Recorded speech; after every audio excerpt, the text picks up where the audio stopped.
There is a song in a Family Guy episode where Peter Griffin stands alone in his living room and asks God to send him a Jewish person. He sings this out loud, cheerfully, to a melody that millions of people already know from a Disney movie. Fox refused to put it on television for 4 years. That is where this starts. One banned song, one pulled episode, one white actor playing the only black main character for 21 years, one Holocaust adventure comedy that critics praised, one Trayvon Martin episode that ended with a black father taking the blame for what a white man did, and a creator who sat down with one of the most respected magazines in the country and gave 2 completely different answers about what his show is actually doing, then left both of them on the record without explaining which one was true. Welcome to Red Umbrella. Let's get into it. The joke that Fox wouldn't air for 4 years. There is a song in a Family Guy episode where Peter Griffin stands in the middle of his living room, looks up at the sky, and asks God to send him a Jewish person. Not because he has anything against Jewish people, because he genuinely believes that being Jewish makes someone better with money. He sings this out loud with full confidence to a melody that millions of people already know from a Disney movie. The song is called I Need a Jew. Fox refused to put it on television for 4 years. That is not a rumor. That is not something fans pieced together from behind-the-scenes gossip. The episode was finished.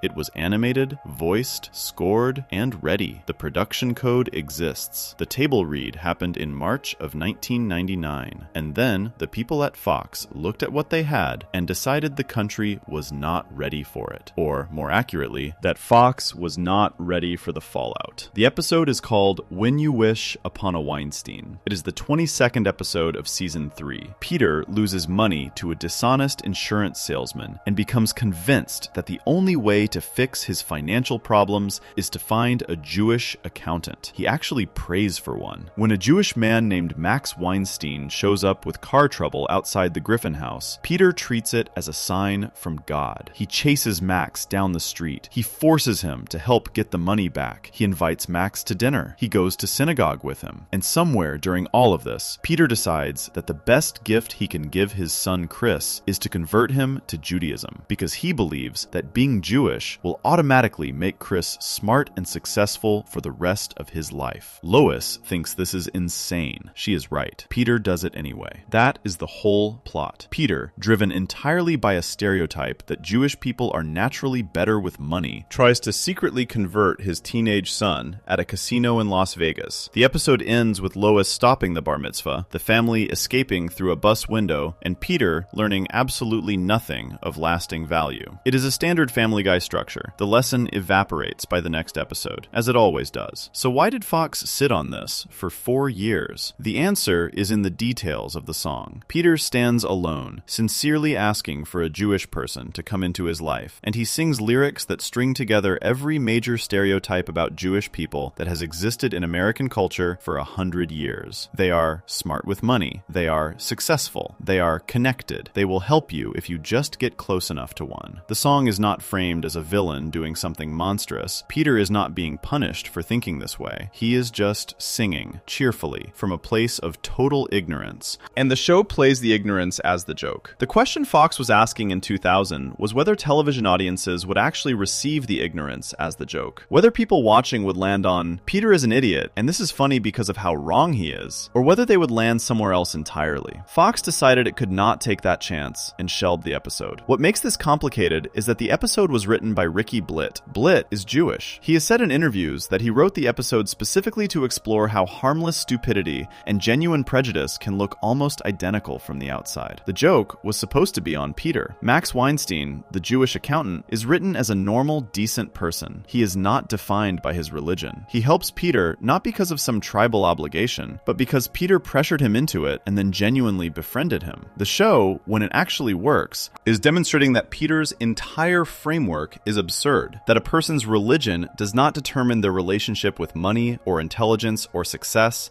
and that believing otherwise is a kind of stupidity that masquerades as common knowledge. But the song is where the intentions and the execution started to split. In the original version recorded for DVD and the Adult Swim airing, the final lyric of I Need a Jew includes the line, "Even though they killed my Lord." This is a reference to a centuries-old piece of Christian anti-Semitism anti-Semitism, the idea that Jewish people as a group are responsible for the death of Jesus. It is one of the most historically dangerous things a person can say about Jewish people. It has been used to justify violence for over 1,000 years, and Peter Griffin sings it in the middle of a cartoon to a Disney melody as part of a comedy song about wanting a good accountant. When the episode finally aired on Fox in December of 2004, that line was changed. The new version has Peter singing, "I don't think they killed my Lord," instead. The show was acknowledging, by altering the lyric, that the original version had crossed somewhere that the rest of the episode had not. Fox aired the changed version. The DVD and the Adult Swim version kept the original. Depending on where a person first watched the episode, they heard two completely different things from the same character in the same scene. McFarlane defended the original line using what he called a consider the source argument, the idea that Peter Griffin is so obviously uninformed about his own Catholic religion and so obviously wrong about nearly everything that the audience should read the lyric as further evidence of Peter's ignorance rather than as the show endorsing the sentiment. Peter is the joke. Peter does not know what he is talking about. This has always been the defense. The problem with the defense is that it requires the audience to do work that the show does not always set up clearly. Consider the source works when the source is visibly wrong and visibly punished for being wrong. Family Guy, across its run, has not always been consistent about making Peter pay for the things he believes. He says things, the show laughs, the world moves on, and somewhere between the laugh and the moving on, the line between we are mocking this belief and we are enjoying this belief gets thinner than anyone on the writing staff seems to notice in the moment. This specific episode was also sued. A music publishing company called Born Company owned the rights to When You Wish Upon a Star, the Disney original that I Need a Jew was parodying. They argued in court that the parody damaged the reputation of the original song. Fox and the Family Guy team won that lawsuit in 2009. The court ruled that parody is protected, but the lawsuit itself tells a story about how far the song traveled from the original intent, that a rights holder looked at I Need a Jew and decided it was genuinely harmful to be associated with, not just offensive in the way that most Family Guy content is offensive. The episode eventually found its audience. It airs now, it streams now. Most people who have seen it do not come away thinking it is the most dangerous thing the show ever produced. There are funnier episodes, darker episodes with significantly more hostile content. But When You Wish Upon a Weinstein is the episode that reveals something specific about how Family Guy operates, about the gap between what the writers say they are doing and what the audience receives. The Archie Bunker comparison comes up constantly when people try to defend this show. Archie Bunker was the bigoted patriarch of the 1970s sitcom All in the Family. He said racist things. He said anti-Semitic things. He was ignorant and loud and certain. And the show, written by Norman Lear, built every episode around making Archie look wrong. The people Archie dismissed came back more fully human. His prejudices were challenged within the narrative. His stupidity had consequences. He was not simply given space to perform his worldview and then forgotten about. McFarlane said in a 2012 interview with The New Yorker that Family Guy operates the same way. We are presenting the Archie Bunker point of view and making fun of them, stereotypes, not making fun of the groups, he said. And then, in the same interview, he added, but if I'm really being honest, then maybe there's a part of me that's stuck in high school, and we're laughing because we're not supposed to. I don't know the psychology. At the core, I know none of us gives a shit. Those two answers are not the same answer. The first one is a theory of satire. The second one is an admission that the theory might be a post hoc explanation for something simpler. McFarlane did not retract the second answer. He did not clarify it. He left them both sitting next to each other in print. And anyone reading carefully can see that the show lives somewhere in the space between them. When You Wish Upon a Weinstein is the clearest single document of that space. Fox thought the show was doing the second thing and hid the episode for 4 years. The writer thought he was doing the first thing and wrote a Jewish character who is treated with genuine dignity. McFarlane recorded an alternate lyric just in case. The court ruled it was protected speech, and the episode exists today as something that does not quite resolve into a single coherent statement, something that can be watched as a smart piece of satire about American ignorance, or as a show that liked the stereotype enough to put it in a song. Both readings are available. The show chose not to close one of them off. That pattern, the joke that could go either way, the defense that requires the audience to do the work the show won't do, the willingness to let offensive content exist without anchoring it firmly enough in consequence, does not stop with this episode. episode. It defines the show's entire relationship with race across more than 20 years. And the next time Fox actually pulled an episode, not delayed it, not altered a lyric, but pulled it entirely from every streaming platform and refused to rebroadcast it, the content was not about Jewish stereotypes or a song with questionable lyrics. Before we move on, if you're enjoying this analysis, please consider subscribing. It helps the channel tremendously. It was about a bridge, a car full of explosives, the Boston Marathon, and an episode that aired 1 month before one of the most devastating attacks on American soil in years. Section 2. The episode Fox pulled after the bombing. On March 17th, 2013, Family Guy aired an episode called Turban Cowboy. It was the 15th episode of season 11. About 4.5 million people watched it that night, making it the most watched show on Fox's Sunday animation lineup, beating The Simpsons and Bob's Burgers. The reviews were bad. The AV Club gave it a D. Critics called it lazy, dated, and mean-spirited toward Muslim people. The episode moved on, as Family Guy episodes do, and most people forgot about it. Then, on April 15th, 2013, 2 bombs went off near the finish line of the Boston Marathon. 3 people were killed. Hundreds were injured. Within hours, someone on the internet had taken 2 separate scenes from Turban Cowboy, edited them together into a single clip, and posted it online, with the suggestion that Family Guy had predicted the attack. Fox pulled the episode from every platform the next day. The clip spread faster than anyone could stop it. The edited version showed Peter Griffin at the Boston Marathon, his car mowing through runners, immediately followed by Peter using a cell phone to trigger a series of explosions. The 2 scenes were from completely different storylines within the same episode. They had nothing to do with each other in the actual broadcast. One was a cutaway joke. One was part of the main plot, about Peter befriending a Muslim man named Mahmoud, who turns out to be planning a terrorist attack. The editor of the viral clip had removed the context from both scenes and placed them side by side to make it look like a single, connected sequence. The person most responsible for amplifying the conspiracy version of events was Alex Jones, the radio host and conspiracy theory broadcaster. Jones posted about the clip on his InfoWars website and on Twitter, suggesting that the Family Guy episode had either predicted the bombing or was somehow connected to it. The idea spread through social media faster than corrections could follow it. McFarlane responded on Twitter the same day. He called the edited clip abhorrent. He said the bombing was a crime and a tragedy, and that his thoughts were with the victims. Fox said it was working with YouTube to take down every version of the manipulated clip. None of this stopped the clip from circulating. The manipulated version had already been seen by millions of people before Fox or McFarlane said anything publicly. The episode stayed off every platform for years. It did not return to Hulu until September 2022, nearly a decade after it was pulled. Now, what was actually in the episode before any of the bombing happened, before any clip was edited, before Alex Jones posted anything? The plot of Turban Cowboy begins with Peter and his friends deciding to take up skydiving. Peter loves it. He keeps jumping. He has an accident in Las Vegas and ends up in a hospital, where he meets a Muslim man named Mahmoud. The 2 of them get along well. Peter brings Mahmoud back to Quahog to meet his friends. Peter starts learning about Islam. He briefly considers converting. Then the episode reveals that Mahmoud is part of a terrorist cell planning to blow up the Quahog Bridge. Peter is invited to a gathering that turns out to be a planning meeting for this attack. He realizes what is happening. He tries to stop it. Joe arrives in time to knock the detonator out of Mahmoud's hand. The terrorists are arrested. Peter accidentally triggers the bridge explosion anyway by calling the wrong number on his cell phone as he tries to reach his favorite bar. Everyone runs. The cutaway with the Boston Marathon exists separately from this plot. In it, Peter is interviewed by sports broadcaster Bob Costas, who asks Peter how he managed to win the marathon. The joke is that Peter won by driving his car through all the other runners. Standard Family Guy violence comedy, the kind the show has used since season 1. It has nothing to do with Mahmoud, nothing to do with the bridge, nothing to do with bombs. The editor of the viral clip pulled these 2 pieces out of their separate contexts and laid them next to each other to create a false narrative. But here is what is worth sitting with. Separate from the manipulation, separate from Alex Jones, separate from the conspiracy. The episode, in its actual, unedited form, still did something genuinely difficult to defend. Mahmoud is the only Muslim character with significant screen time in the episode. His friendship with Peter is portrayed warmly enough that it functions as the setup for a bait and switch. The audience is led to believe Peter has made a genuine friend, and then the show reveals that the friend was planning mass murder all along. The joke, structurally, requires the Muslim character to be a terrorist. The warmth of the earlier scenes exists purely to make the reveal land harder. There is no version of this plot where Mahmoud is a real character. He is a device. The show had produced this episode during season 11, which critics had long since identified as a period when Family Guy was operating significantly below its earlier standards. The AV Club's review noted that the episode felt like something written in 2002 and left on a shelf for a decade. The cultural context of 2002, the year after September 11th, when anti-Muslim sentiment in American media was at its highest and most unchallenged, had moved on significantly by 2013. The episode had not moved with it. This is the tension that lives at the center of Turban Cowboy,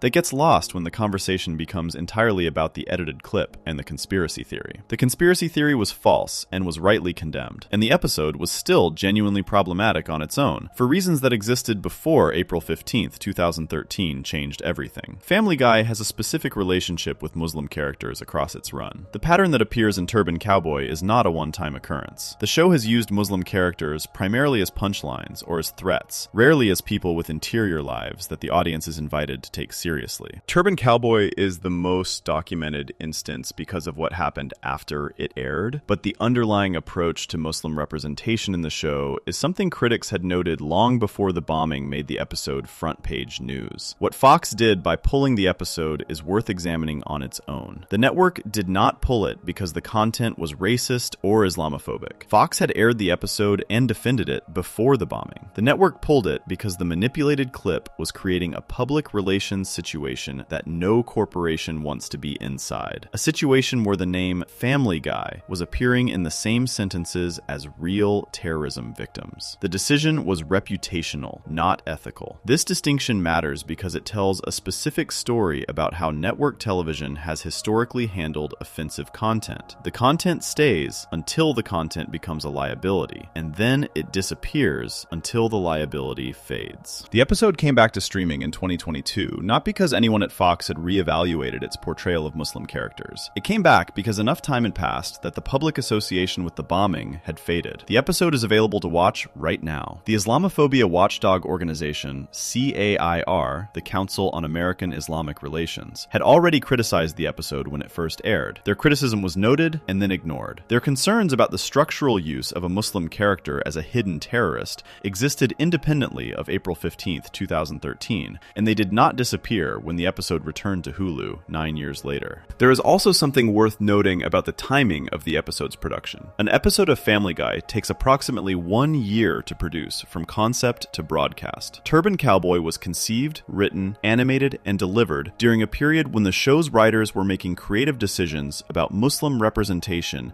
in the same year that saw ongoing debate in American culture about surveillance of Muslim communities, ongoing wars in the Middle East, and ongoing media coverage that had been consistently connecting Islam to terrorism for over a decade. The writers were not working in a vacuum. The decision to write an episode where a Muslim man turns out to be a terrorist was made inside a specific cultural moment, and that moment shaped what the episode was willing to imagine. The episode received a D from a major television criticism outlet. It was watched by nearly 5 million people. It was pulled from the internet after a real-world tragedy. It returned to streaming nearly a decade later, and through all of this, the fundamental question that critics raised when it first aired, whether it is responsible to write the Muslim neighbor as the secret terrorist, was never answered by anyone at Fox or at the Family Guy production office. McFarlane's response to the bombing was genuine. His horror at the edited clip was real and clearly stated. None of that addresses the underlying episode. The two things can both be true at the same time. The conspiracy theory was a lie, and the episode was still built around a Muslim character whose entire function in the story was to eventually turn out to be planning mass murder. What makes Turban Cowboy the kind of case that belongs in any serious examination of this show is precisely that split. The controversy that actually happened, the viral clip, the Alex Jones amplification, the Fox pull-down, was built on a manipulation. The controversy that should have happened, a real conversation about what the show was doing with Muslim representation in 2013,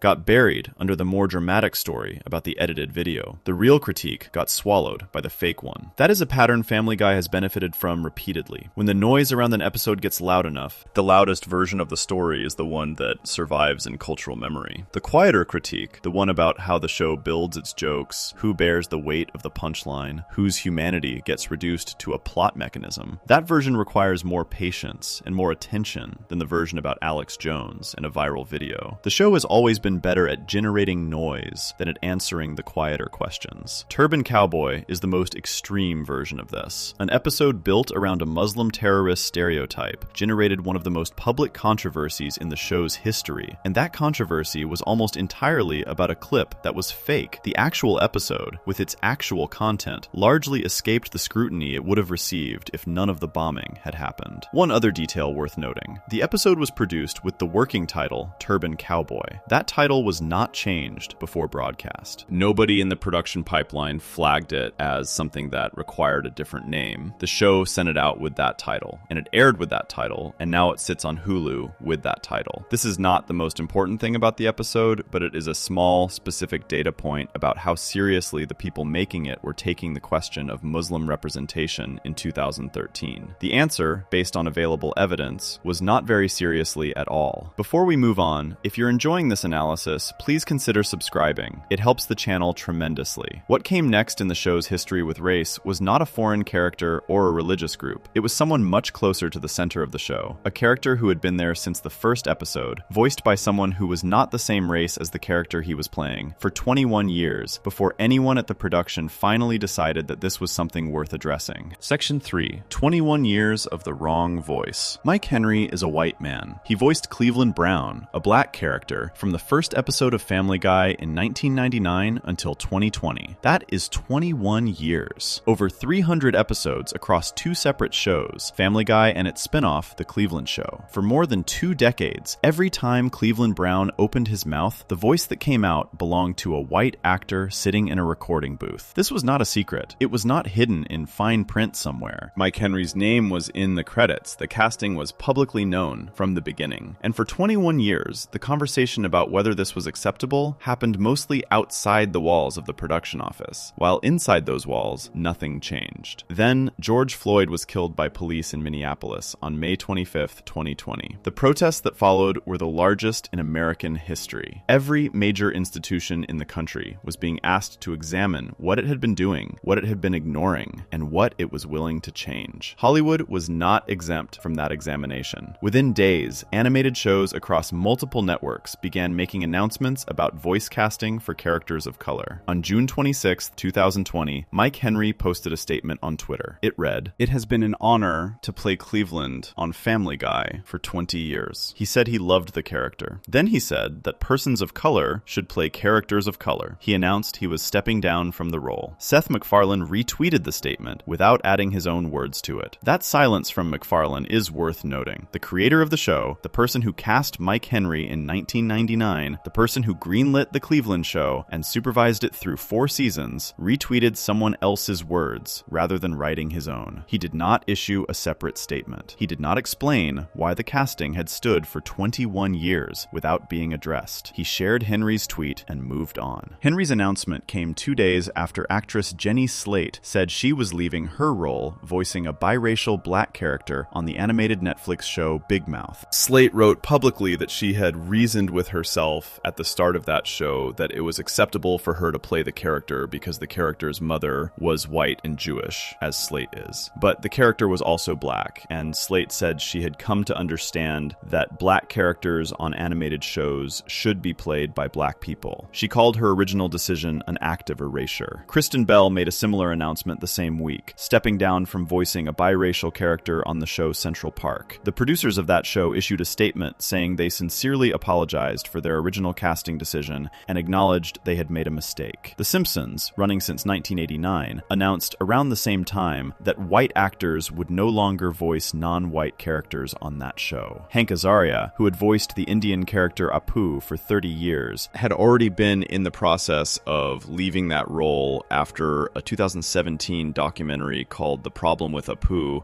examined the harm the character had done to South Asian communities in America. Family Guy was not ahead of any of this. Family Guy was reacting to it, and reacting slowly, and reacting only after the cultural pressure had become impossible to ignore. Cleveland Brown is the only black character in the main cast of Family Guy. He has been there since the pilot episode. He lives next door to the Griffins. He is part of Peter's core group of friends. He drinks at the same bar. He shows up in the same cutaway gags. He is, in terms of screen presence and episode count, one of the most visible black characters in the history of American animated television. And for 21 years, he was voiced by a white man. The character of Cleveland Brown is not a background figure given minimal lines. In The Cleveland Show, which ran from 2009 to 2013, Cleveland is the central character. The entire entire show is built around him and his family after he moves to Stool Bend, Virginia. Mike Henry voiced him in every episode of that spin-off, too. He voiced Cleveland in the main Family Guy run during both series simultaneously. He voiced Cleveland in crossover episodes. He voiced Cleveland in promotional material. NPR critic David Bianculli reviewed The Cleveland Show when it premiered in 2009 and compared it directly to Amos and Andy. Amos and Andy was a radio show from the 1920s and then a television show in the early 1950s. It featured white performers doing exaggerated voices of black characters, and black performers eventually took over the television version. But the show as a whole was built around stereotypes of black life that civil rights organizations found deeply harmful. The NAACP campaigned for the cancellation of the television version,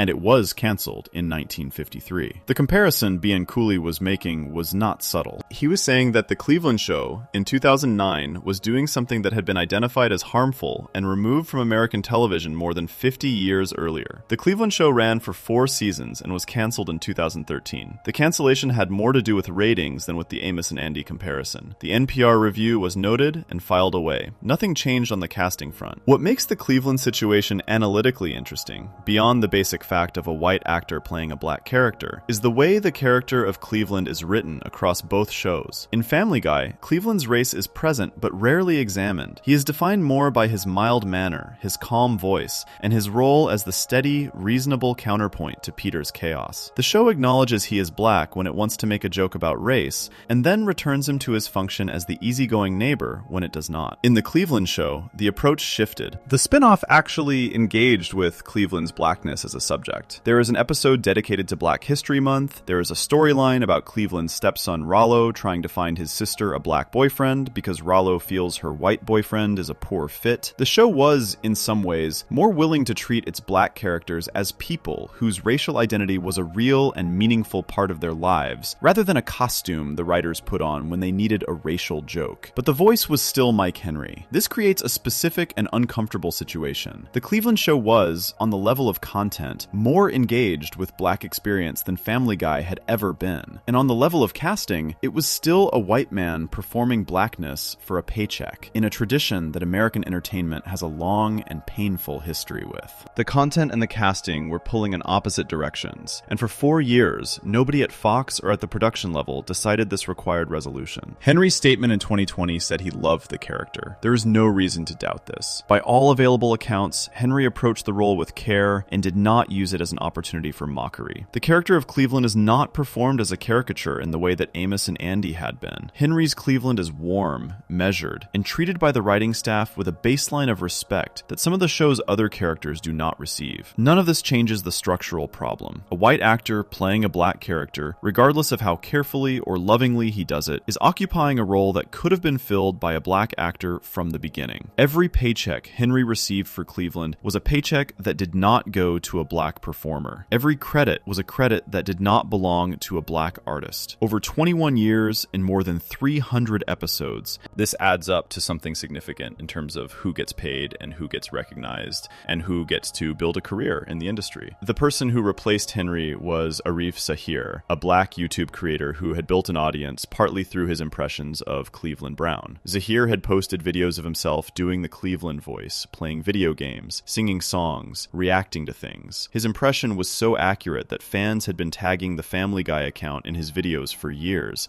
essentially campaigning for the production to notice him. When Henry stepped down, the role went to someone the fan base had already identified as the right person for it. Zahir started voicing Cleveland in season 19, which premiered in 2020. He said publicly that Cleveland had been his favorite cartoon character of all time. He thanked Henry for creating something special and said he would do his best to honor what Henry had built. The smoothness of that transition is its own kind of statement. The show did not miss a beat. Cleveland Brown sounded like Cleveland Brown. The stories continued. The character continued. Nothing fundamental about the show changed, which means that nothing fundamental about the show would have changed if the casting had been done correctly in 1999. The only difference would have been that a black actor would have had the role, the credits, and the paychecks from the beginning. McFarlane, in his 2012 New Yorker interview, had already offered what amounts to a defense of the show's racial content by comparing Peter Griffin to Archie Bunker. The idea that the bigotry on the show is performed by a character the audience is supposed to see as wrong. This defense works at the level of the dialogue and the jokes. jokes. Peter says something ignorant. The audience recognizes the ignorance. The joke is on Peter. The defense stops working when it reaches casting. The Archie Bunker comparison is a defense of what characters say within episodes. Archie Bunker's bigotry was challenged by the show's structure. Cleveland Brown's voice casting was never challenged by the show's structure. It sat undisturbed for 21 years, and the only reason it changed was because the culture outside the show forced the conversation that the show had never been willing to have internally. Family Guy had been drawing criticism for racial content since its first season in 1999. Entertainment Weekly called the show racist and anti-Semitic in that first year. The Parents Television Council attacked it repeatedly.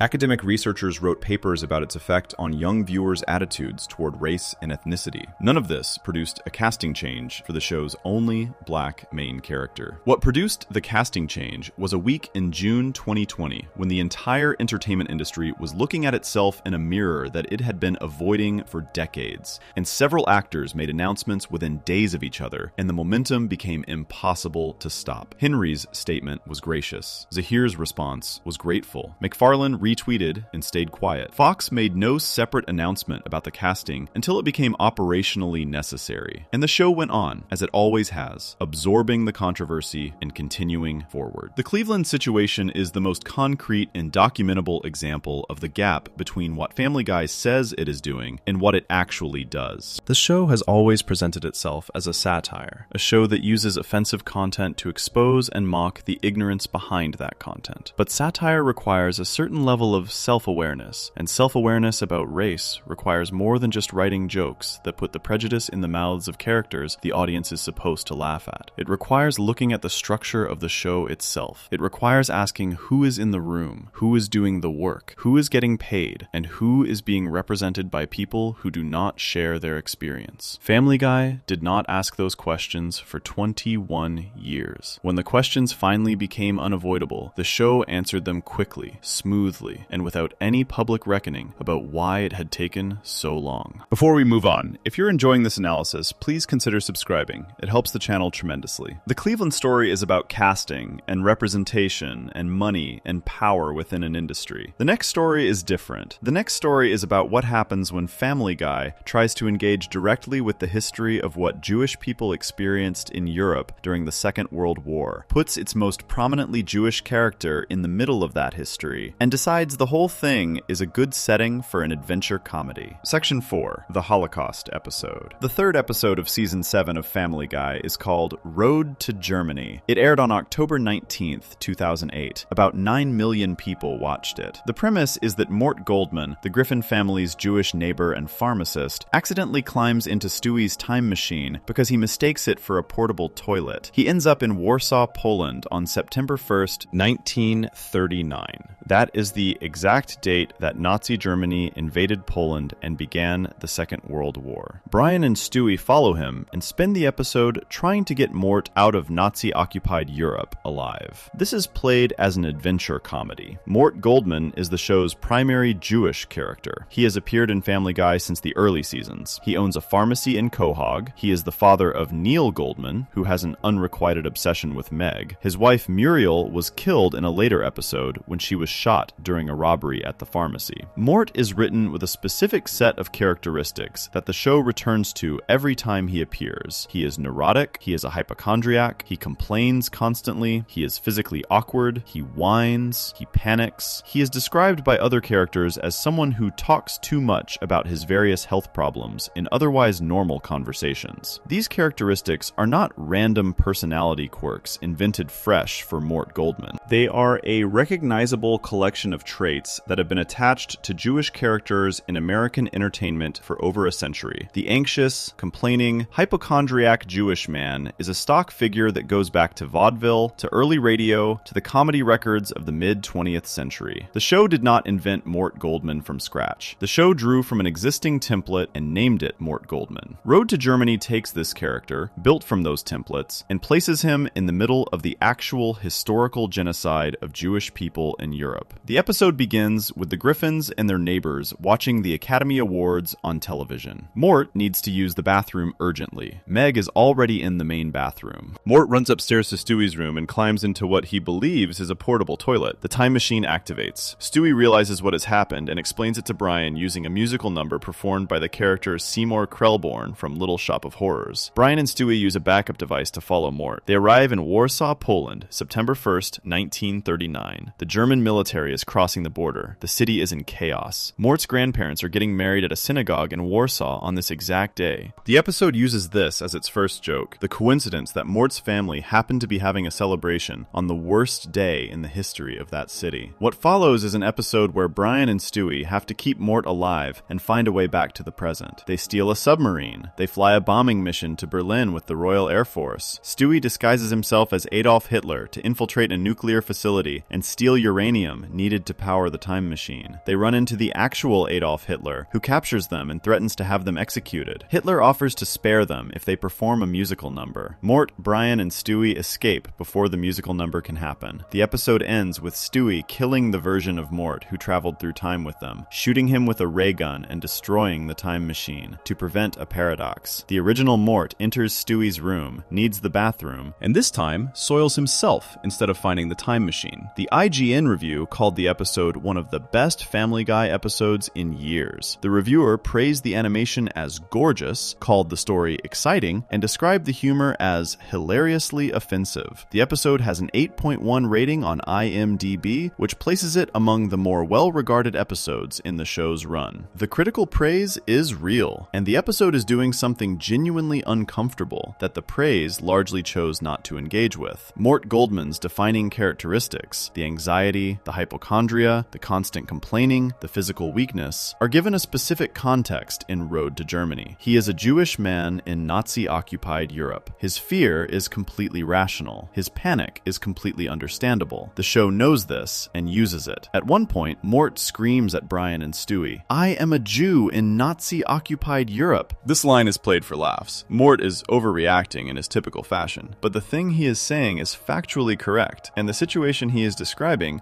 is one in which Jewish people were being systematically rounded up and killed. The show is using the Holocaust as a backdrop for an adventure comedy, and using its stereotypically drawn Jewish character as the person most at risk within that backdrop. The humor of the episode depends on the audience understanding that Mort is in genuine danger of being murdered specifically because of his religion, and then finding it funny when he reacts to that danger in the exaggerated ways that Mort always reacts to everything. This is a specific kind of comedy that requires the audience to hold two things at once. The first thing is the understanding that the Holocaust was real, and that the danger Mort is in is based on actual history in which millions of Jewish people were killed. The second thing is the willingness to laugh at Mort panicking and complaining in a situation where his panic and complaints are completely warranted. The comedy lives in the gap between those two things. Whether that gap is appropriate to exploit for comedy is a question the show never seriously asks. The episode moves too fast for the question to land. The adventure keeps escalating. The jokes keep coming. Stewie disguises himself as Hitler, and the show gets a visual gag out of the disguise. The actual Hitler appears, and the show gets a joke out of his ego being offended that someone would dare imitate him. The production codename for Mort's grandparents in the episode is Chaim and Sarah Goldman, and the show uses their wedding, a Jewish wedding in Warsaw on September 1st, 1939, as a comedic backdrop for Brian and Stewie's arrival. Mort's family in Warsaw would have been among the people killed in the Holocaust. The episode never addresses this directly. Stewie kills the version of Mort who traveled back in time, which technically means the Mort who survives is the original one in the present, the one whose grandparents presumably escaped or survived. The logistics of the time travel plot take priority over the actual historical reality of what happened to Jewish families in Warsaw after September 1st, 1939. The Warsaw Ghetto was established in October 1940. By 1943, the majority of Warsaw's Jewish population had been deported to the Treblinka extermination camp. The wedding that Mort's grandparents were celebrating on September 1st, 1939, was happening at the precise moment that would set in motion one of the most systematic mass killings in recorded history. The episode does not engage with any of this. It is not designed to engage with any of this. Road to Germany is an adventure comedy built in the tradition of the Road to film series starring Bing Crosby and Bob Hope, movies from the 1940s and 1950s where two friends ended up in exotic or dangerous locations and had had comedic misadventures. Family Guy has a tradition of Road to episodes that use the same formula. Road to Germany applies that formula to Nazi-occupied Europe, with a Jewish character as the person who needs to be rescued. The episode aired in 2008, which is 63 years after the end of the Second World War. The generation that survived the Holocaust was still alive in 2008. Many of them were elderly, but living. The episode was produced and broadcast without any apparent consideration of how it might land for survivors, or for the children and grandchildren of people who did not survive. There is also something specific and worth examining in how the episode treats the Jewish stereotypes attached to Mort within the context of Nazi persecution. When Brian and Stewie arrive at the synagogue looking for Mort among a crowd of Jewish men, Stewie calls out for a Mr. Goldman. Every man in the synagogue raises his hand. Brian specifies Mort Goldman. Half the men lower their hands. Stewie describes Mort as a small business owner who tends to whine a lot and is kind of a hypochondriac. The half that lowered their hands raised them again. The joke is that the stereotypical characteristics the show has assigned to Mort Goldman are also characteristics that apparently apply to a significant portion of the Jewish men in this Warsaw synagogue. The humor requires the audience to find it funny that Jewish men as a group are recognizable by their whining and their hypochondria and their small business ownership. This is happening inside a building full of Jewish people who are, within the logic of the episode, days away from one of the worst catastrophes in their community's history. This scene received no critical attention at the time of broadcast. The IGN review did not mention it. The TV Guide review found the episode average, but did not examine this specific moment. The episode's 8.1 IMDb rating and its reputation as one of the better, later-era Family Guy episodes suggests that most of the audience received it as intended, as a fun, fast, visually impressive adventure comedy with some jokes that push limits. What the episode reveals about Family Guy is something that has been present since season 1, but becomes very clear in this specific context. The show uses Jewish characters and Jewish cultural material as raw ingredients for comedy, without ever asking what it means to do that. Mort Goldman is built from stereotypes, placed in the Holocaust, and used as a comedic prop for an adventure story. The fact that the episode is well made by the show's technical standards, the animation genuinely is impressive, the pacing is tight, the adventure plot works, makes it harder to examine critically, because the quality of the execution obscures the questions raised by the foundation. The episode also contains a joke where Brian, Stewie, and Mort are flying a bombing mission over Germany, and Stewie references why America has not entered the war yet. The joke is that America's reluctance to intervene is like its reluctance to get involved in the Iraq War. The episode was made in 2008, when the Iraq War was ongoing. This is the kind of political joke Family Guy has always made, and in isolation it works as satire. Inside an episode that is using the Holocaust as its adventure playground, the Iraq War joke sits awkwardly because it treats Nazi Germany as a setting that can accommodate both the weight of actual historical genocide and a throwaway gag about modern American foreign policy. The Road to episodes in Family Guy are among the most celebrated in the show's run. Road to the Multiverse, Road to Rhode Island, Road to Germany. These episodes are consistently ranked by fans as the best the show has produced. They showcase Brian and Stewie's dynamic at its most entertaining. They allow the show's animation department to do more ambitious work than a standard episode requires. They are genuinely good television by many measures. Road to Germany is the Road to episode that asks the most uncomfortable questions about where this show is willing to go and what it is willing to use as material. The Holocaust is not the same category of subject matter as a road trip comedy. The decision to make it one, to apply the adventure format to the systematic murder of Jewish people and use a Jewish character built from stereotypes as the person who needs rescuing, reflects something specific about how Family Guy understands its own freedom. The show has always believed it can go anywhere. Road to Germany is the episode that tests whether anywhere includes the worst mass killing of Jewish people in the 20th century, treated as a backdrop for comedy. The 8.1 IMDb rating suggests the audience largely accepted the answer as yes. Before we move on, if you're enjoying this analysis, please consider subscribing. It helps the channel tremendously. What the show did with the Trayvon Martin killing 7 years later would generate significantly more public anger than Road to Germany ever did. The Holocaust episode was praised. The Trayvon Martin episode was condemned. Understanding why requires looking closely at what the show actually did with both, and at what it decided the ending of the Trayvon Martin story should be allowed to mean. Section 5. The Trayvon Martin episode. In 2012, a 17-year-old black boy named Trayvon Martin was shot and killed by a man named George Zimmerman in Sanford, Florida. Zimmerman was a neighborhood watch volunteer. He saw Martin walking through the neighborhood, followed him, and shot him. Martin was unarmed. unarmed. He was carrying a bag of Skittles and a can of iced tea. Zimmerman was arrested, charged with second-degree murder, and acquitted by a jury in July 2013. The acquittal produced outrage across the country and became one of the defining moments in the conversation about race and the American legal system in the 21st century. Family Guy made an episode about it. The episode is called A Shot in the Dark. It is the 9th episode of season 14. It aired on December 13th, 2015, 2.5 years after the Zimmerman acquittal, 3.5 years after Trayvon Martin was killed. The production team working on the episode did not call it A Shot in the Dark while they were making it. They called it Stand Your Brown. That was the working title. Stand Your Brown is a play on Stand Your Ground, the Florida law that Zimmerman cited as part of his defense, which allows a person to use deadly force if they believe they are in danger without any obligation to retreat first. Brown is Cleveland's last name. The working title combined the legal concept at the center of the Trayvon Martin case with the name of the show's black main character. That title was changed before broadcast. The episode aired as A Shot in the Dark. The plot is as follows. Peter and his friends form a neighborhood watch group after Peter's couch is stolen from his front lawn. The group gets guns. One night, Peter sees a shadowy figure trying to get into Cleveland's house through a window. Peter gives a warning and then shoots. The person he shot is Cleveland Brown Jr., Cleveland's teenage son. Cleveland Jr. is unarmed. He was trying to get in through the window to avoid letting out the air conditioning through the front door. He had headphones on and did not hear Peter approaching. Peter shot an unarmed black teenager who was trying to get into his own home. At the hospital, Cleveland and his wife Donna refuse to forgive Peter. Donna tells Peter directly that he would not have pulled the trigger if Cleveland Jr. had been white. Peter denies that race had anything to do with it. He insists he fired because he was scared of a shadowy figure, not because of the color of the person's skin. Cleveland does not accept this. The two men's friendship breaks down. A trial follows. Media attention follows the trial. The episode spends time showing how the story gets covered by news outlets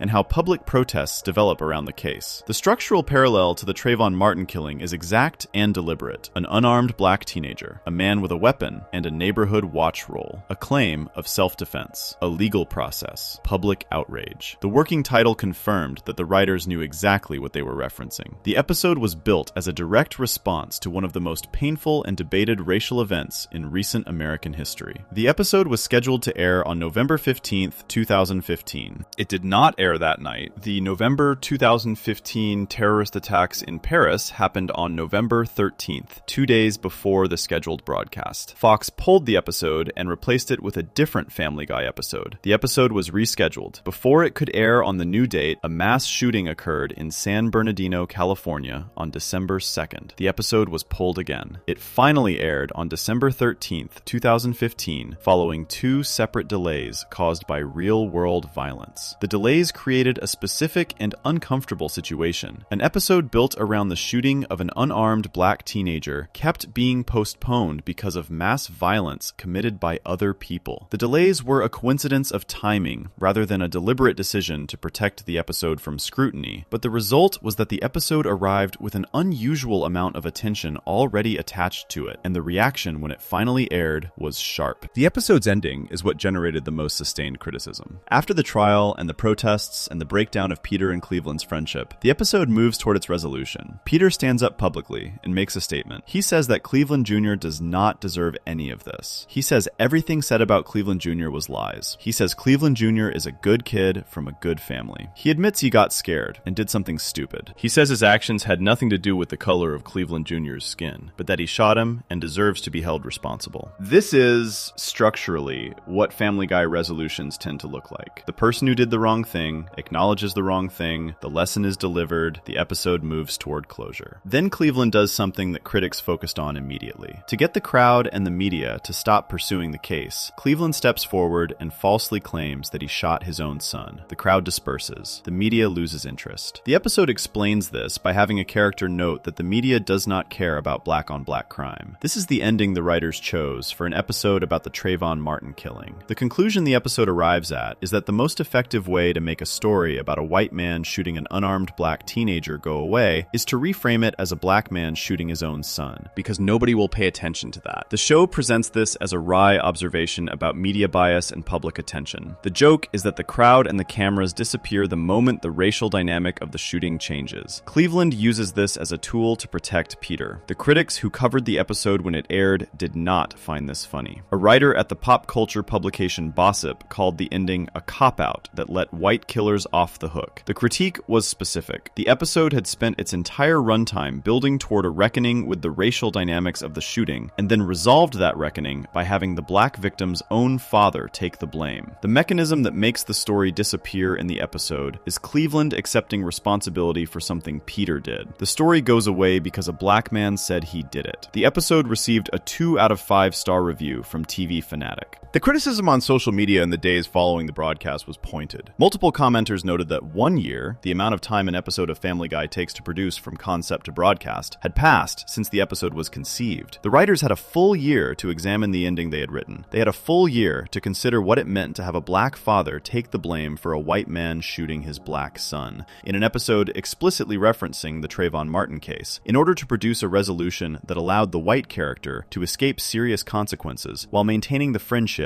at the center of the show. They kept the ending. The Trayvon Martin case had produced the founding of the Black Lives Matter movement. By December 2015, when the episode finally aired, Black Lives Matter had been active for 2 years. The conversation about systemic racism in policing and in the legal system was one of the defining political conversations in the country. The episode was entering that conversation directly, using the specific facts of the Martin case as its template, and ending with a resolution that several critics read as fundamentally dismissive of what the case had meant. The show's defenders argued that the ending was satire, that the joke about nobody caring about black-on-black crime was a critique of media hypocrisy, rather than an endorsement of that hypocrisy. This is the same defense that has been applied to Family Guy's racial content since the beginning. The show is holding up a mirror. The joke is on the people who do not care, not on the people who are being ignored. The problem with this defense, applied to this specific ending, is one of consequence. In the episode, the mechanism actually works. Cleveland claims responsibility, and the crowd actually leaves. The media actually loses interest. Peter actually escapes the legal and social consequences of shooting an unarmed black teenager. The satire, if it is satire, produces the exact outcome it is supposedly critiquing. The show does not then examine what it means that this worked. It uses the outcome as a clean ending that restores Peter and Cleveland's friendship and closes the episode. Satire that produces the outcome it claims to be mocking, without examining that outcome, is doing something different from what it says it is doing. The Archie Bunker comparison that McFarlane made in 2012 requires that the bigotry be challenged and shown to be wrong. In A Shot in the Dark, the racial dynamics of the American legal system are not challenged. They are used as a tool to provide a tidy ending for the white main character. Cleveland Jr. is the character who was shot. He is the character whose life was endangered by Peter's fear and Peter's gun. He is the character whose father was forced to publicly claim responsibility for something he did not do. By the end of the episode, Peter apologizes to Cleveland Jr., and Cleveland Jr. accepts the apology. The final beat shows Cleveland Jr. threatening Peter, then claiming it was a joke, then leaving with a wave, an ambiguous exit that suggests he may not have entirely forgiven Peter, or maybe pretending not to have. The episode leaves this unresolved and ends. The choice to leave Cleveland Jr.'s actual feelings unresolved, while fully resolving Peter and Cleveland Sr.'s friendship, tells a specific story about whose emotional experience the episode is designed to serve. The friendship between the white man who fired the gun and the black man whose son was shot is the relationship the episode works to repair. The feelings of the black teenager who was shot are an open question at the episode's close. 2.5 years passed between the killing of Trayvon Martin and the airing of this episode. The writers had those 2.5 years to decide what they wanted to say. They had the working title, Stand Your Brown, from early in development, which means the connection to the Martin case was intentional and conscious from the beginning. They made the episode they wanted to make, with the ending they chose to write, and they sent it out. The episode generated more critical pushback than almost any other Family Guy episode in the show's modern run. More pushback than Road to Germany, which used the Holocaust as adventure comedy and received praise. More pushback than When You Wish Upon a Weinstein, which was pulled by Fox for 4 years. The Trayvon Martin episode made people angry in a way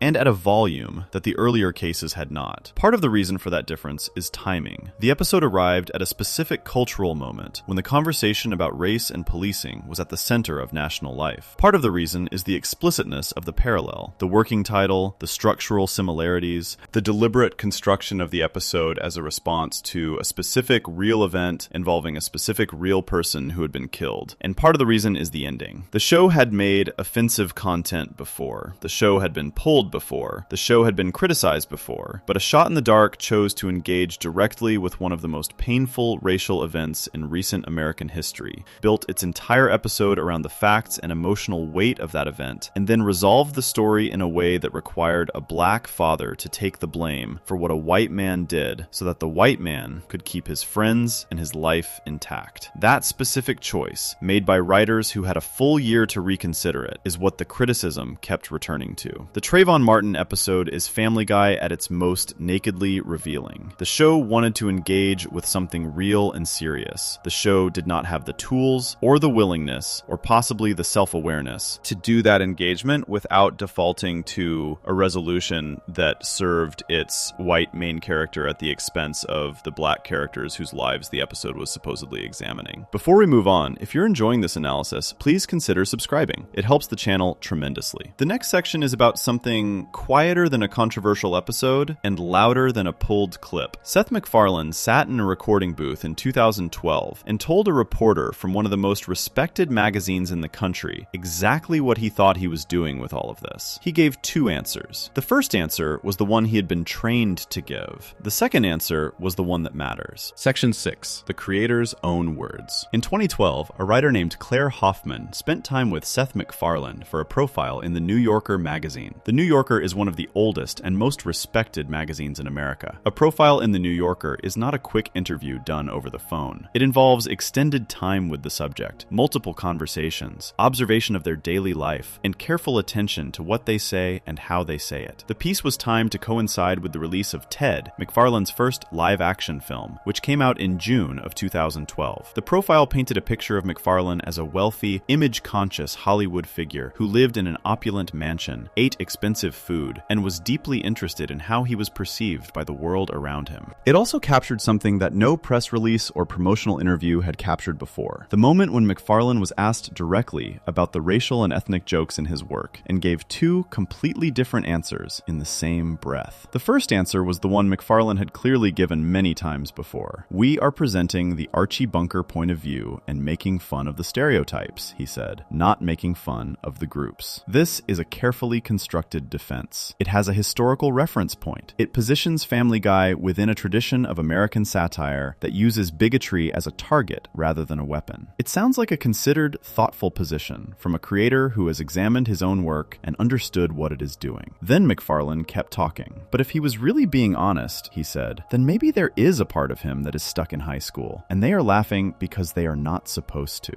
He said he did not know the psychology. He said that at the core, none of them give a shit. Those three sentences are not a continuation of the first answer. They are a different answer entirely. They describe a show that is not primarily engaged in satire, but is primarily engaged in the pleasure of saying things that are not supposed to be said. The motivation MacFarlane describes in his second answer is not the exposure of prejudice. The motivation is the thrill of transgression, laughing because they are not supposed to. MacFarlane did not correct himself. He did not walk back the second answer. He did not frame it as a joke or as hyperbole. He left both answers sitting next to each other in the same paragraph, available for anyone reading the profile to examine, and the profile went to print with both of them intact. This is the most important primary source document that exists for understanding Family Guy's relationship with race and offensive content. Not a banned episode, not a pulled clip, not a lawsuit. The creator of the show, speaking to a serious publication, describing two possible explanations for what his show is doing, and then declining to confirm which one is accurate. The Archie Bunker comparison deserves close examination because it has been used so many times by MacFarlane and by defenders of the show that it has started to feel like an established fact rather than an argument that requires scrutiny. Archie Bunker was the central character of All in the Family, a sitcom that ran on CBS from 1971 to 1979. The show was created by Norman Lear. Archie Bunker was a white, working-class man from Queens, New York, who held deeply prejudiced views about black people, Jewish people, women, gay people, and almost every group that was not white, male, and of his specific cultural background. He used slurs. He made statements that were factually wrong and morally indefensible. He was loud, certain, and often angry. The show was built to make Archie look wrong. His son-in-law Mike, whom Archie called Meathead, was a liberal who challenged Archie's views directly and consistently. The show gave screen time and dignity to the people Archie dismissed. Black neighbors and friends appeared as full human beings who pushed back against Archie's stereotypes. The show's structure was designed so that Archie's worldview was challenged within every episode, usually by people who were living proof that his assumptions were incorrect. Norman Lear has spoken extensively about his intentions episodes with All in the Family. The show was made during the Civil Rights era and the Vietnam era, in a country that was actively debating questions of racial equality and social justice. Lear wanted to hold a mirror up to American prejudice by making it visible and then making it look ridiculous. The show won multiple Emmy Awards. It is regularly listed among the greatest American television programs ever made. The comparison MacFarlane drew between Peter Griffin and Archie Bunker rests on a surface similarity. Both characters are prejudiced. Both characters say things that are wrong. Both shows use those characters as a vehicle for comedy. The differences are where the comparison breaks down. All in the Family had a consistent structural commitment to challenging Archie's worldview within the narrative. Family Guy does not have this commitment. Peter Griffin says something racist or ignorant, the show laughs, and the world moves on. The people Peter dismisses or demeans are rarely given the space that All in the Family gave to the people Archie dismissed. The lesson, when it comes, is forgotten by the next episode. The show's format, the cutaway gag structure, the rapid-fire pace, the lack of serialized consequences, makes it almost impossible to build the kind of sustained narrative challenge to prejudice that All in the Family was built around. Norman Lear knew exactly what All in the Family was doing and could articulate it with precision. MacFarlane, in the same New Yorker interview where he invoked Archie Bunker, immediately followed the comparison with an admission that he does not know the psychology, and that at the core, none of them give a shit. Norman Lear gave a shit. That is the difference. The phrase, "none of us gives a shit," is worth sitting with. MacFarlane is describing the creative team behind Family Guy, the writers, the producers, the people in the room making decisions about what goes into each episode. His claim is that at the core, the motivation behind the content is not a carefully considered satirical project. The motivation is closer to the attitude of a group of people who have discovered that certain kinds of jokes produce a strong reaction and have decided to keep producing those reactions regardless of what the jokes are actually doing to the people they are about. This is not a fringe reading of the interview. This is what the second answer says. Entertainment Weekly's TV critic Ken Tucker reviewed Family Guy in its second season in 1999 and called it racist and anti-Semitic. This was not a reaction to a specific episode or a specific joke. It was a description of the show's overall approach to race and religion in its earliest years. The show was 13 years old by the time MacFarlane sat down with The New Yorker, and the description that Tucker had applied in 1999 was still being applied by critics in 2012. MacFarlane's response to this sustained criticism across all those years was the two-part answer he gave in The New Yorker. The first part, the Archie Bunker defense, is a response to the critics. The second part, the admission about not knowing the psychology and not giving a shit, is the more honest account of how the show actually operates. The 2012 profile also described MacFarlane's personal politics, which are significantly more progressive than the content of his shows might suggest. MacFarlane is a documented supporter of the Democratic Party. He has spoken publicly in favor of equal rights for gay people, in favor of science education, and against what he considers right-wing extremism in American politics. He has donated money to political causes, he publicly supported Barack Obama, he has used his platform, outside of Family Guy, to advocate for positions that are broadly considered socially progressive. This creates a specific tension that the profile captured but did not fully resolve. The person making Family Guy, as a private individual, holds political and social views that are in direct conflict with some of the content his show produces. The person who publicly supports equality and progressive causes is also the person who, in the same New Yorker interview, admitted that maybe part of the engine behind the racial and ethnic jokes is just the thrill of saying things that are not supposed to be said. MacFarlane has hosted award shows. He hosted the Academy Awards in 2013. His hosting drew immediate criticism for jokes about race and gender that critics said were indistinguishable from the content that had been getting Family Guy in trouble for over a decade. The same person who makes the jokes, defends the jokes, admits he might not know why he makes the jokes, and then makes more jokes, was standing on the stage of the most watched entertainment broadcast in the world doing the same thing in a different setting. The two-part answer from the New Yorker profile is not just a revealing moment in an interview. It is a framework for understanding everything the show has produced across its entire run. Every episode that uses racial content can be read through both of MacFarlane's answers simultaneously. The Archie Bunker reading says the show is exposing and mocking prejudice. The high school reading says the show is enjoying the permission that animation and comedy give to say things that would be unacceptable in other settings. The audience does this reading automatically, whether they know it or not. Different members of the audience land on different sides. Some people watch Family Guy and receive the racial content as satire. They understand that Peter is the butt of the joke, that the prejudice is being exposed, that the show is ultimately on the side of the people being mocked rather than the person doing the mocking. Other people watch the same episodes and receive the racial content as permission, as confirmation that these jokes are acceptable, that the targets of the jokes deserve to be targets, that the discomfort of the people being stereotyped is funny rather than meaningful. Both of these audiences exist. Both of them are watching Family Guy. Both of them have been watching it for over 20 years. MacFarlane, in his own words, cannot tell which group is larger. He does not know the psychology. At the core, none of them give a shit. The academic research that exists on this question is not ambiguous. A research paper examining Family Guy's approach to race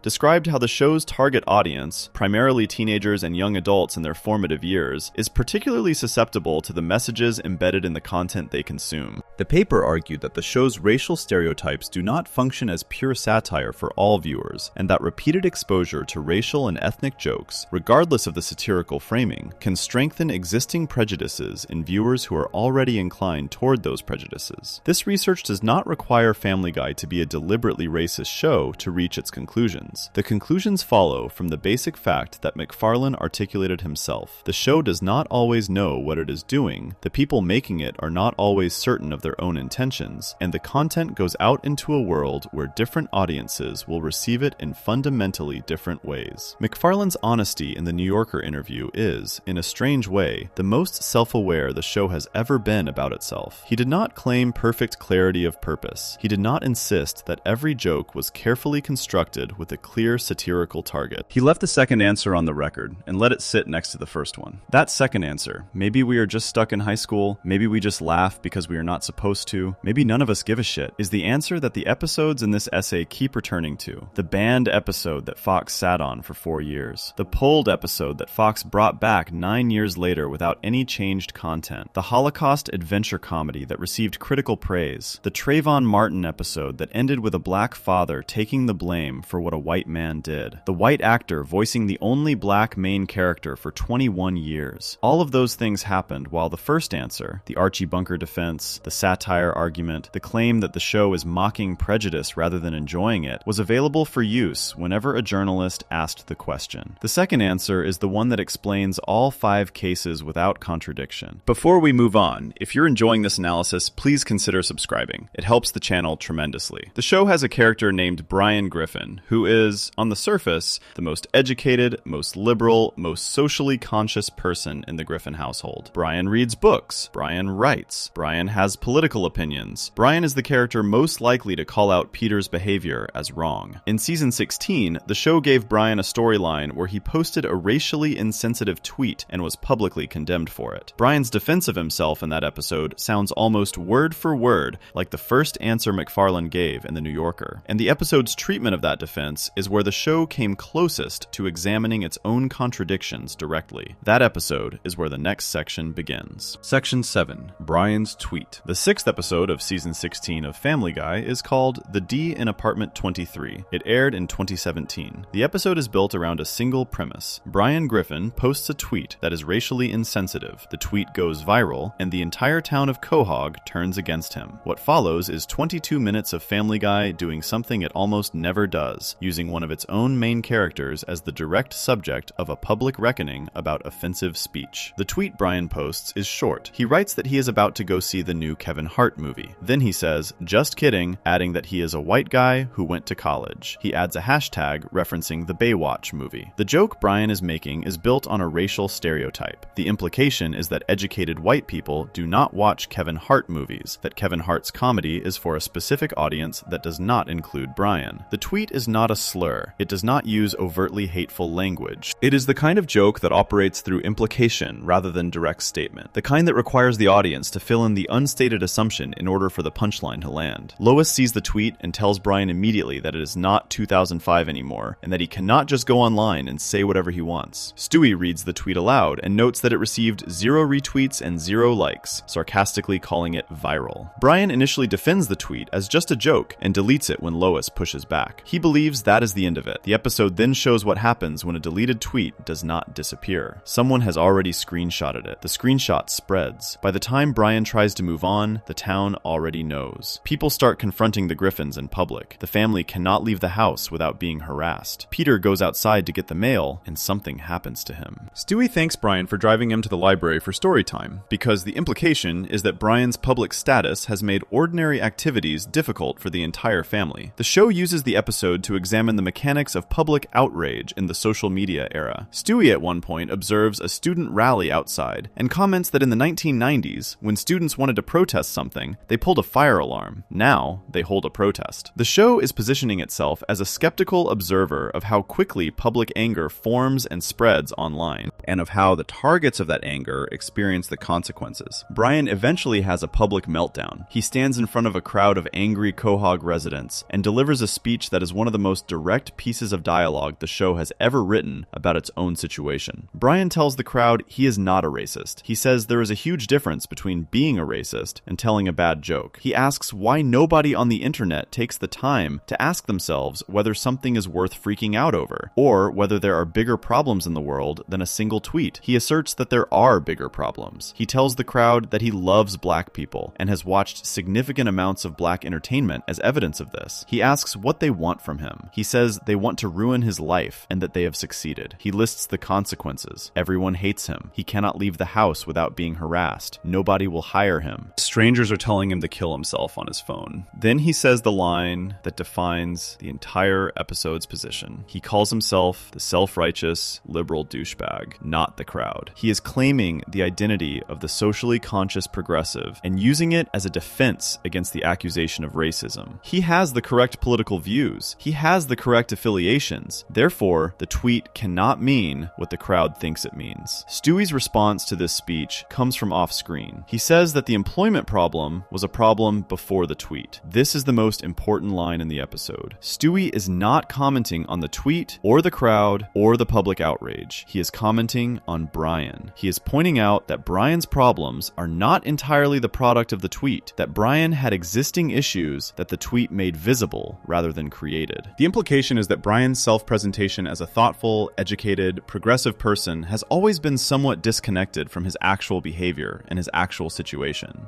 The episode is doing something genuinely interesting here. Brian is the character the show has historically used as its voice of reason. He is the educated one, the literary one, the one who reads and writes and holds liberal political opinions. He is the character most likely to call out prejudice when he sees it in others. And the show has put this character in the position of posting a racially insensitive tweet and then defending that tweet using the exact same arguments that defenders of offensive content always use. He is not a racist. He just told a bad joke. People are overreacting. There are bigger problems. He loves black people. He has the correct credentials. These are the same arguments that have been used to defend Family Guy's racial content since 1999. The same arguments that McFarlane offered in The New Yorker in 2012 in their more polished form. The Archie Bunker defense, translated into Brian Griffin's panicked street corner speech, sounds significantly less considered and significantly more self-serving. The crowd in the episode is not entirely sympathetic either. The show does not frame the public outrage as purely righteous or correct. The speed with which it formed, the intensity of it, the way it affects every member of the Griffin family rather than just Brian, the threats that strangers make on his phone. The episode is clearly skeptical of how online outrage operates as a social mechanism. The show is not making a simple argument that Brian was wrong and the crowd was right. What the episode is doing is putting both positions on screen simultaneously and refusing to fully endorse either one. Brian's tweet was insensitive. The response was disproportionate. Both of these things can be true. The show holds both of them without resolving the tension into a clean lesson. This is actually more honest than most Family Guy episodes manage to be about their own content. The show is acknowledging, through Brian, that the line between a bad joke and a harmful statement is genuinely contested territory, and that the person who made the joke and the people who were hurt by it will not agree on where that line falls. But the episode does not fully follow through on its own honesty. The resolution of the storyline involves Brian finding a way to repair his reputation. The specific mechanism of repair is less important than the fact that repair is possible and achieved. By the end of the episode, Brian's situation has improved. The crisis has passed. The tweet has been survived. Life in Quahog returns to something resembling normal. This is the Family Guy pattern that the show has never managed to fully break. The offensive act is acknowledged. The consequences arrive. The consequences are endured for a period. The resolution restores the status quo. The lesson, such as it is, dissolves back into the next episode, where Brian is again the educated, thoughtful, self-righteous liberal who would never say say anything truly offensive. The tweet that started the episode is specific enough to analyze closely. Brian's joke requires the audience to supply the racist assumption in order to find it funny. He does not say that Kevin Hart's movies are for black people and educated white people do not watch them. He implies it by contrasting going to see a Kevin Hart movie with being a white, college-educated person, as if these two things are mutually exclusive. The punchline only works if the audience already holds the assumption that Kevin Hart's audience and Brian's demographic are separate groups that do not overlap. This is how a significant amount of Family Guy's racial humor operates. The joke does not make the racist assumption explicit. The joke leaves a gap, and the audience fills the gap with the assumption, and the laugh comes from the recognition of the assumption. The show can then claim, when challenged, that it never actually said anything racist, that whatever offensive content the audience received, they brought with them, rather than finding it in the episode. Brian's defense in his street corner speech uses this same logic. He said he told a bad joke. He did not say he held a racist belief. The tweet was a joke. Jokes are not beliefs. The crowd is confusing the two. The problem with this defense, applied to Brian's tweet and applied to Family Guy's broader approach, is that jokes are not separate from beliefs. Jokes work by activating assumptions that the audience already holds,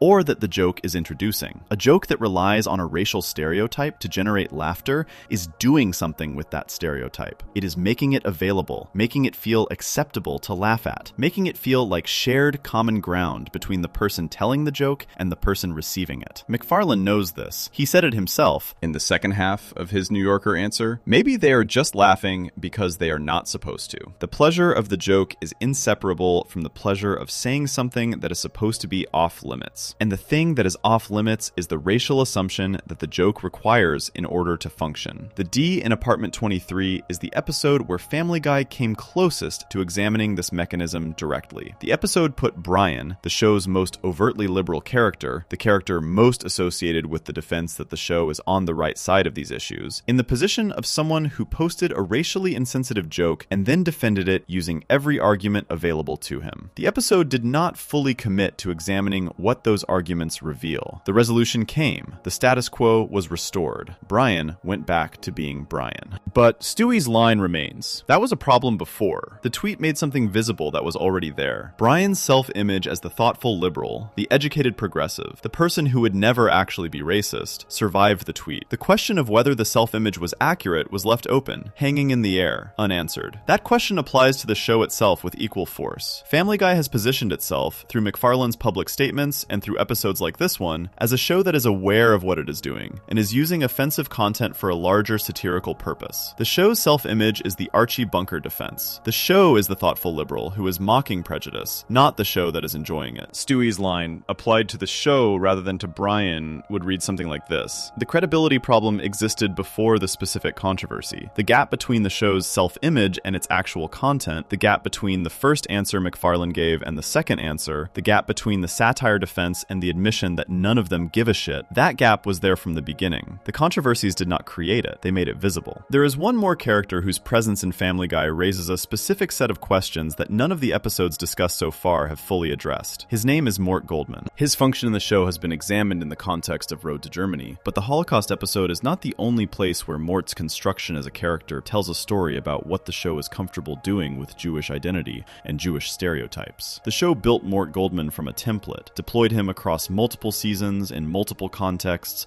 and used him as a vehicle for a category of humor that the Jewish writer who created When You Wish Upon a Weinstein thought he was critiquing, and that the show as a whole appears to have simply enjoyed. Before we move on, if you're enjoying this analysis, please consider subscribing. It helps the channel tremendously. The full accounting of what the show does with Jewish characters across its entire run, and what that pattern reveals when placed next to everything else examined in these sections, is where the next part of this essay goes. Section 8. The Mort Goldman Problem. Mort Goldman has appeared in Family Guy since the early seasons of the show. He is the Griffin family's neighbor and the owner of Goldman's Pharmacy in Quahog. He is the father of Neil Goldman, a recurring character who attends the same school as Chris and Meg. His wife, Muriel Goldman, appeared across multiple seasons before being killed in season 8 during a pharmacy robbery. Mort is Jewish. The show establishes this early and returns to it consistently across his appearances. The character of Mort Goldman was not invented from scratch by the Family Guy writing staff. The Family Guy wiki, which documents the show's own canon, states directly that Mort takes on the characteristics of Saul Rosenberg, a character created by comedian Johnny Brennan for the Jerky Boys comedy recordings in the late 1980s. The Jerky Boys were a duo known for prank phone calls, and Saul Rosenberg was one of their recurring characters, a nervous, whining, hypochondriac Jewish man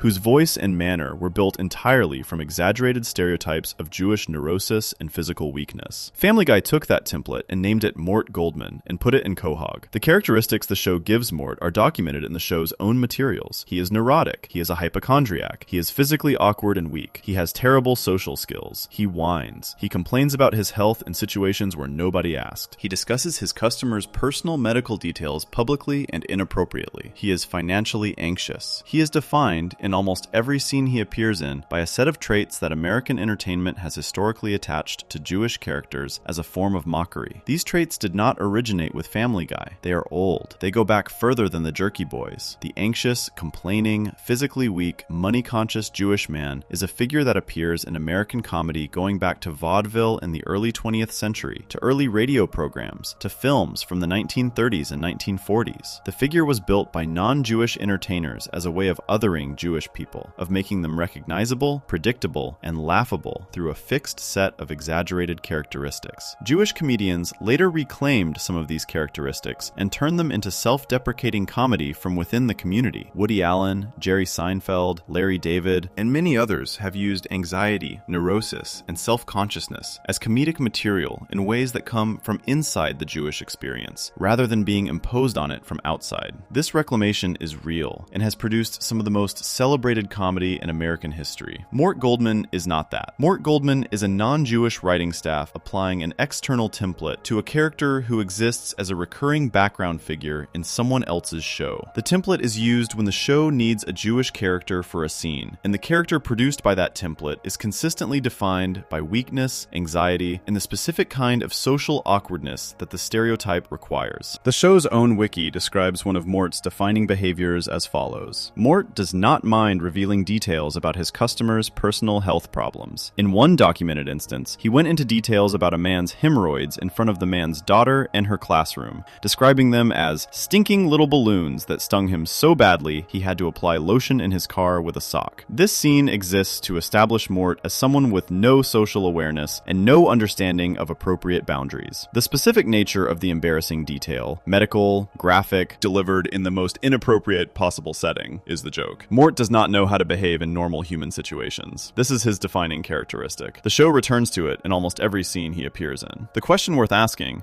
is whether this characterization would be acceptable if applied to a character from a different racial or ethnic group. If Family Guy had a black character who was consistently defined by a fixed set of negative traits drawn from historical stereotypes, deployed across multiple seasons without examination or consequence, the show's critics would have a clear and immediate case to make. The show does have a black main character, and the controversy around that character's voice casting became national news in 2020 for exactly this reason. Mort Goldman's construction has not produced the same level of sustained public criticism. The reasons for this are worth examining. Part of the reason is that Jewish people in America occupy a complicated position in conversations about race and representation. Jewish people have faced severe historical persecution, including the Holocaust, and anti-Semitism remains a documented and ongoing problem in American life. At the same time, Jewish people in America are not a racial minority in the way that Black, Latino, or Asian Americans are. The stereotypes deployed against Jewish people operate differently in the cultural landscape than racial stereotypes aimed at people of color, and the public conversation about representation in media has often treated them differently as a result. Another part of the reason is that Mort Goldman appears less frequently than Cleveland Brown, and his appearances are usually brief enough that the cumulative effect of the characterization is less visible than it would be in a main character. The stereotype is being applied in doses small enough that each individual instance can be received as a one-off joke rather than as a pattern. But the Road to Germany episode makes the pattern impossible to ignore because it takes every characteristic the show has built into Mort Goldman and places them inside the Holocaust. His neurosis, his physical weakness, his constant complaining, his inability to handle pressure, all of these things are activated in an episode where the actual historical consequence of being Jewish in Europe in 1939 was death. The comedy of the episode depends on finding Mort's reaction to genuine mortal danger funny. His fear is played as an exaggerated version of his usual behavior, rather than as a rational response response to an extraordinary situation. This is the specific harm of building a character entirely from stereotypes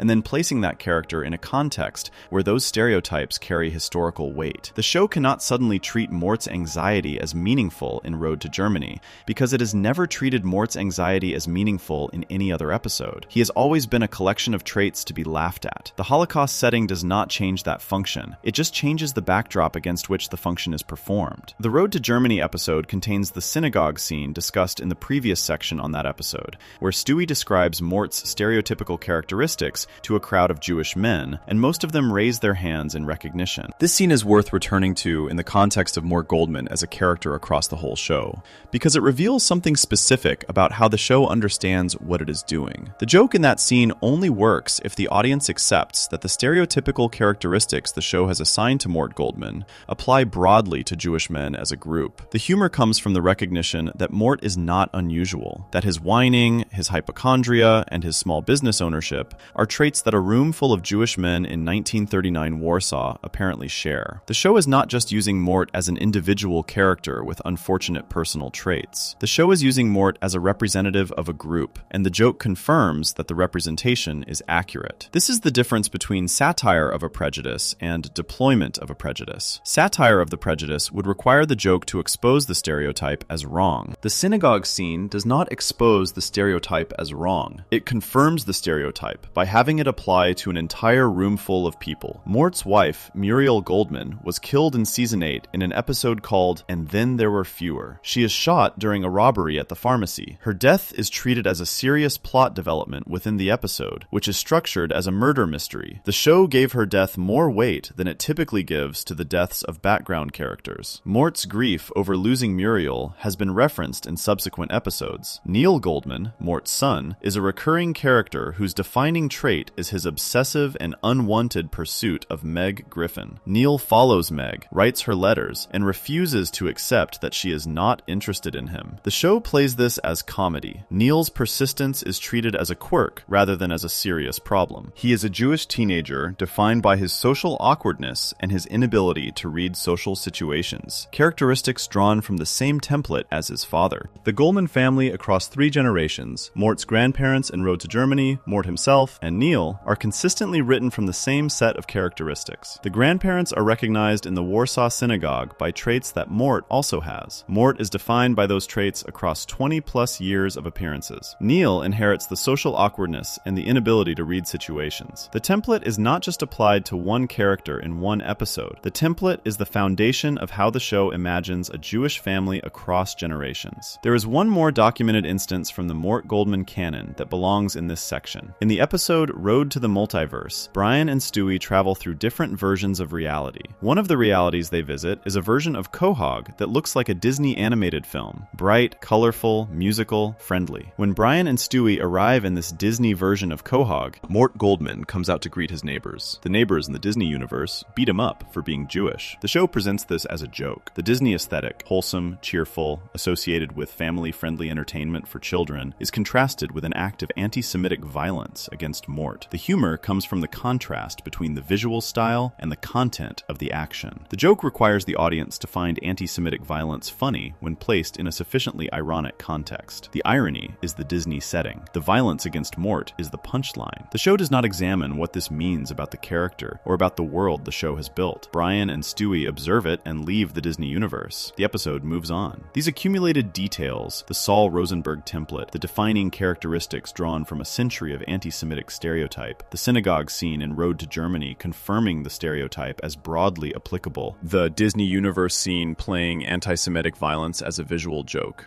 form a picture of how Family Guy has consistently used Jewish identity and Jewish characters across its run. The show has never been called out for the Mort Goldman characterization with the same force that it has been called out for the Cleveland Brown voice casting, or the Turban Cowboy episode, or the Trayvon Martin storyline. Part of this is the visibility difference between a main character and a recurring background figure. Part of this is the complicated position of Jewish identity in American conversations about representation. Part of it also is the same mechanism that McFarlane described in The New Yorker. Maybe there is a part of the show that is stuck in high school and laughing because it is not supposed to. Mort Goldman as a character, built from anti-Semitic stereotype, is a version of that. The show took a template that exists because people have used Jewish characteristics for mockery for over 100 years, applied it to a recurring character, and has deployed that character for over 2 decades without seriously examining what it is drawing from or what it is doing. The writer of When You Wish Upon a Weinstein thought he was using Jewish stereotypes to expose and mock the ignorance behind those stereotypes. The show as a whole has used the same stereotypes to build Mort Goldman as a vehicle for comedy across 20-plus years, without the same satirical framework, without the same intent to expose the prejudice as wrong. Both of these things are true simultaneously. The show contains an episode written by a Jewish writer who wanted to critique anti-Semitism using the tools of comedy. The show also contains a recurring Jewish character built from anti-Semitic templates who exists primarily to be laughed at. These two things coexist in the same show across the same years without the show ever fully reconciling them. This is the Mort Goldman problem. The show is not consistently one thing or the other. The show contains both impulses, the genuine attempt at critique and the unreflective deployment of stereotype, and moves between them without announcing which one is operating at any given moment. Before we move on, if you're enjoying this analysis, please consider subscribing. It helps the channel tremendously. The next section moves away from individual characters and individual episodes and examines the structure of the show itself, specifically the cutaway gag, which is the mechanism through which most of Family Guy's racial content is delivered, and which the show has used for over 20 years as both a creative tool and a way of distancing itself from the content it produces. Section 9. The Cutaway Gap. Family Guy did not invent the cutaway gag, but Family Guy turned it into the dominant structural feature of an entire television series in a way that no animated show had done before it, and the cutaway gag is the mechanism through which the majority of the show's racial content is delivered. Understanding how the cutaway works as a tool, what it does, what it allows, and what it protects the show from having to answer for, is essential to understanding how Family Guy has operated for over 20 years. A cutaway gag works like this. A character in the main scene says something. That something triggers a cut to a completely separate scene, a different location, different characters, sometimes a different time period entirely, where a joke plays out. The separate scene has no plot connection to the main story. When it ends, the show cuts back to where it was before, and the main story continues as if the cutaway never happened. The cutaway exists in its own pocket. Nothing that happens inside it has consequences for the characters in the main plot. Nothing inside it needs to be consistent with anything else the show has established. Peter Griffin, in one episode, describes a situation as being worse than something, and the show cuts to a brief scene illustrating that something. Stewie makes a reference to a historical figure, and the show cuts to a brief scene with that figure behaving in a comedic way. A character mentions a film, or a television show, or a cultural event, and the show cuts to a parody of that thing. The cutaway is the show's most frequently used tool, and it is used dozens of times per episode across a run of more than 20 seasons. The cutaway gag as a structural device creates a specific relationship between the show and its content. Because the cutaway exists outside the main plot, the show can produce content inside cutaways that it could not sustain across an entire episode. A joke that would be too offensive or too uncomfortable to carry a storyline can be delivered in 15 seconds inside a cutaway and then dropped immediately. The show never has to develop the implications of the joke, never has to give the targets of the joke a response, never has to deal with consequences, because the cutaway is already over and the show has moved back to Peter and Lois in the kitchen. This is the cutaway gap, the space between what the show puts inside a cutaway and what the show would have to reckon with if it put the same content inside the main plot. The AIDS joke from the episode The Cleveland Loretta Quagmire is one of the most documented examples of this mechanism. The main plot of that episode is about Cleveland discovering that his wife Loretta has been having an affair with Quagmire. Inside that episode, there is a cutaway where Peter and a barbershop quartet sing and dance around the bed of a man dying of AIDS. The scene received immediate backlash when it aired. Several AIDS service organizations protested. The content of the cutaway, 4 men performing an upbeat musical number around someone in the final stages of a terminal illness, was received by patient advocacy groups as a mockery of people dying from AIDS and of the communities most affected by the epidemic. The cutaway structure gave the show a specific defense. The AIDS joke was not the episode. The episode was about Cleveland and Loretta and Quagmire. The AIDS cutaway was a brief detour, a separate moment that existed outside the main story. The show could point to the main plot as evidence of its actual concerns and position the cutaway as a momentary bit of dark humor rather than as as a statement of the show's attitude toward AIDS patients. This defense has a surface logic to it. Cutaways are formally separate from the main plot, but the surface logic breaks down when the cutaway content is examined as part of the show's overall pattern rather than as an isolated incident. The show has produced cutaway content involving AIDS patients, racial stereotypes, Holocaust references, anti-Muslim imagery, and anti-Semitic jokes across more than 20 seasons. The cumulative effect of all of these cutaways across all of those years is not separable from the show's identity in the way that any single cutaway might be. The Parents Television Council, which has filed formal complaints about Family Guy with the Federal Communications Commission on multiple occasions, specifically identified the cutaway gag as the primary vehicle for the show's most offensive content. Their criticism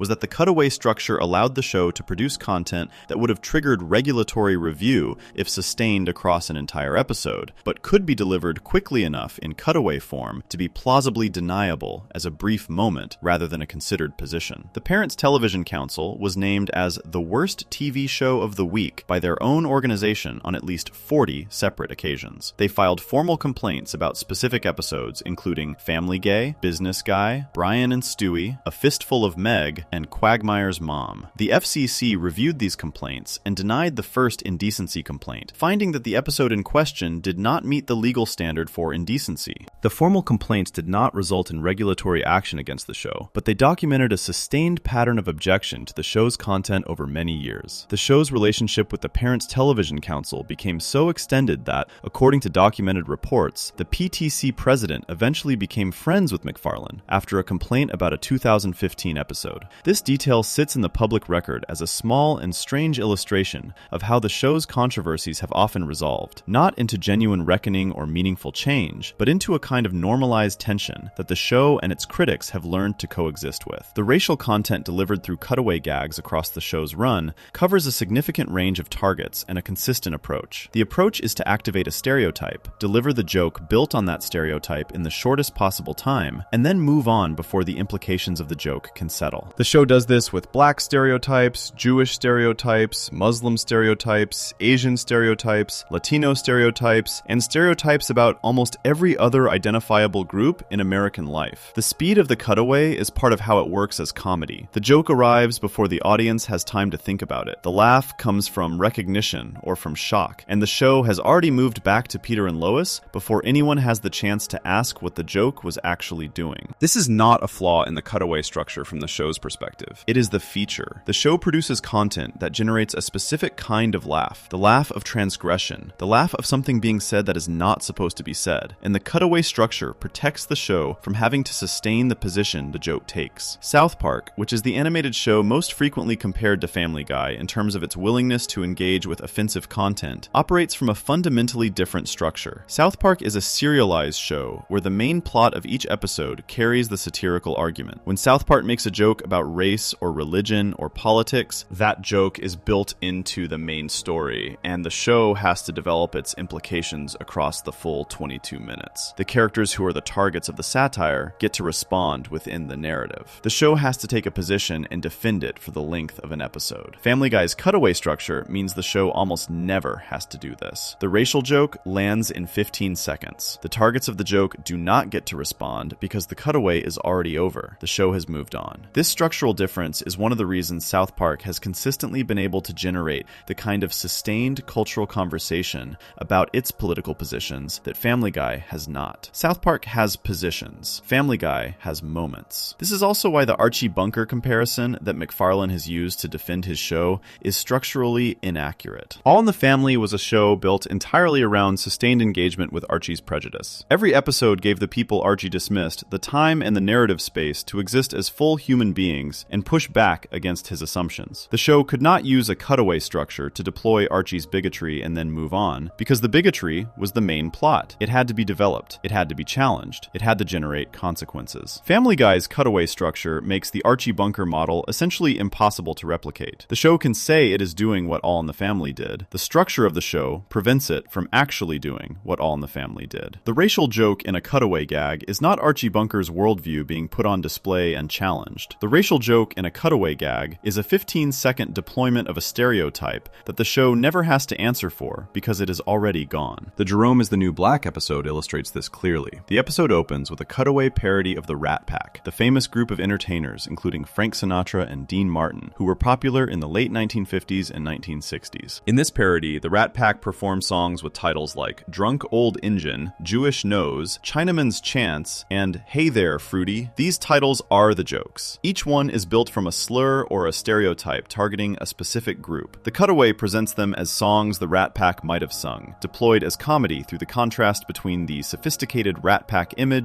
and the content of the song titles. The cutaway lasts long enough for the titles to register and for the audience to laugh, and then the episode moves to its main plot about Peter and his friends finding a new friend to replace Cleveland. The Rat Pack parody and its 4 stereotype-based song titles exist as a brief opening joke. The show never returns to them. No character responds to them. No one in the episode is affected by them. They happened. They generated their reaction. They are gone. This is the cutaway gap in its clearest form. 4 separate racial and ethnic groups are targeted in the opening of an episode, across approximately 30 seconds of screen time, and the show owes nothing to any of them because the cutaway is over. The main plot of the episode, the search for a new black friend to replace Cleveland, and Quagmire's antagonism toward Brian, proceeds without any connection to the opening. The same episode contains a scene where Peter dresses in a Ku Klux Klan costume to try to frighten Jerome away. This is not a cutaway. This is inside the main plot. Peter's plan to scare off Jerome using a Klan costume is played as evidence of Peter's stupidity, rather than as a serious engagement with what the Klan is or what it represents. The costume is used as a prop for a joke about how wrong Peter is in his approach to the situation. It works the same way the cutaway gag works. The offensive content is activated, the laugh comes from the shock or the recognition, and the show moves on without developing the implications. The TV Fanatic review of Jerome is the New Black concluded the episode was a little too heavy on the racism, even for Family Guy. This is a reviewer who covers the show regularly, who is clearly familiar with its approach to offensive content, and who felt that this specific episode crossed a threshold. The reviewer's baseline is Family Guy's normal level of racial content. Something in Jerome is the New Black exceeded that baseline enough to be specifically noted. The episode received this review and continued existing in the show's catalog. It is available on streaming platforms. The review did not produce any response from the production team. The show continued into season 9 and beyond without any documented internal discussion about the episode's approach to racial content. This is the operational reality of the cutaway gap as a long-term strategy. The content is produced. Some of it generates complaints. The complaints are noted and absorbed. The show continues. The complaints become part of the show's documented history without changing the show's approach. The Parents Television Council filed over 40 Worst TV Show of the Week designations against Family Guy. The show is in its 22nd season. The cutaway structure has one more function that is worth examining directly. When the show is accused of racism or insensitivity, the cutaway structure allows the production to point to the joke's brevity as evidence of its harmlessness. A 15-second cutaway that deploys a racial stereotype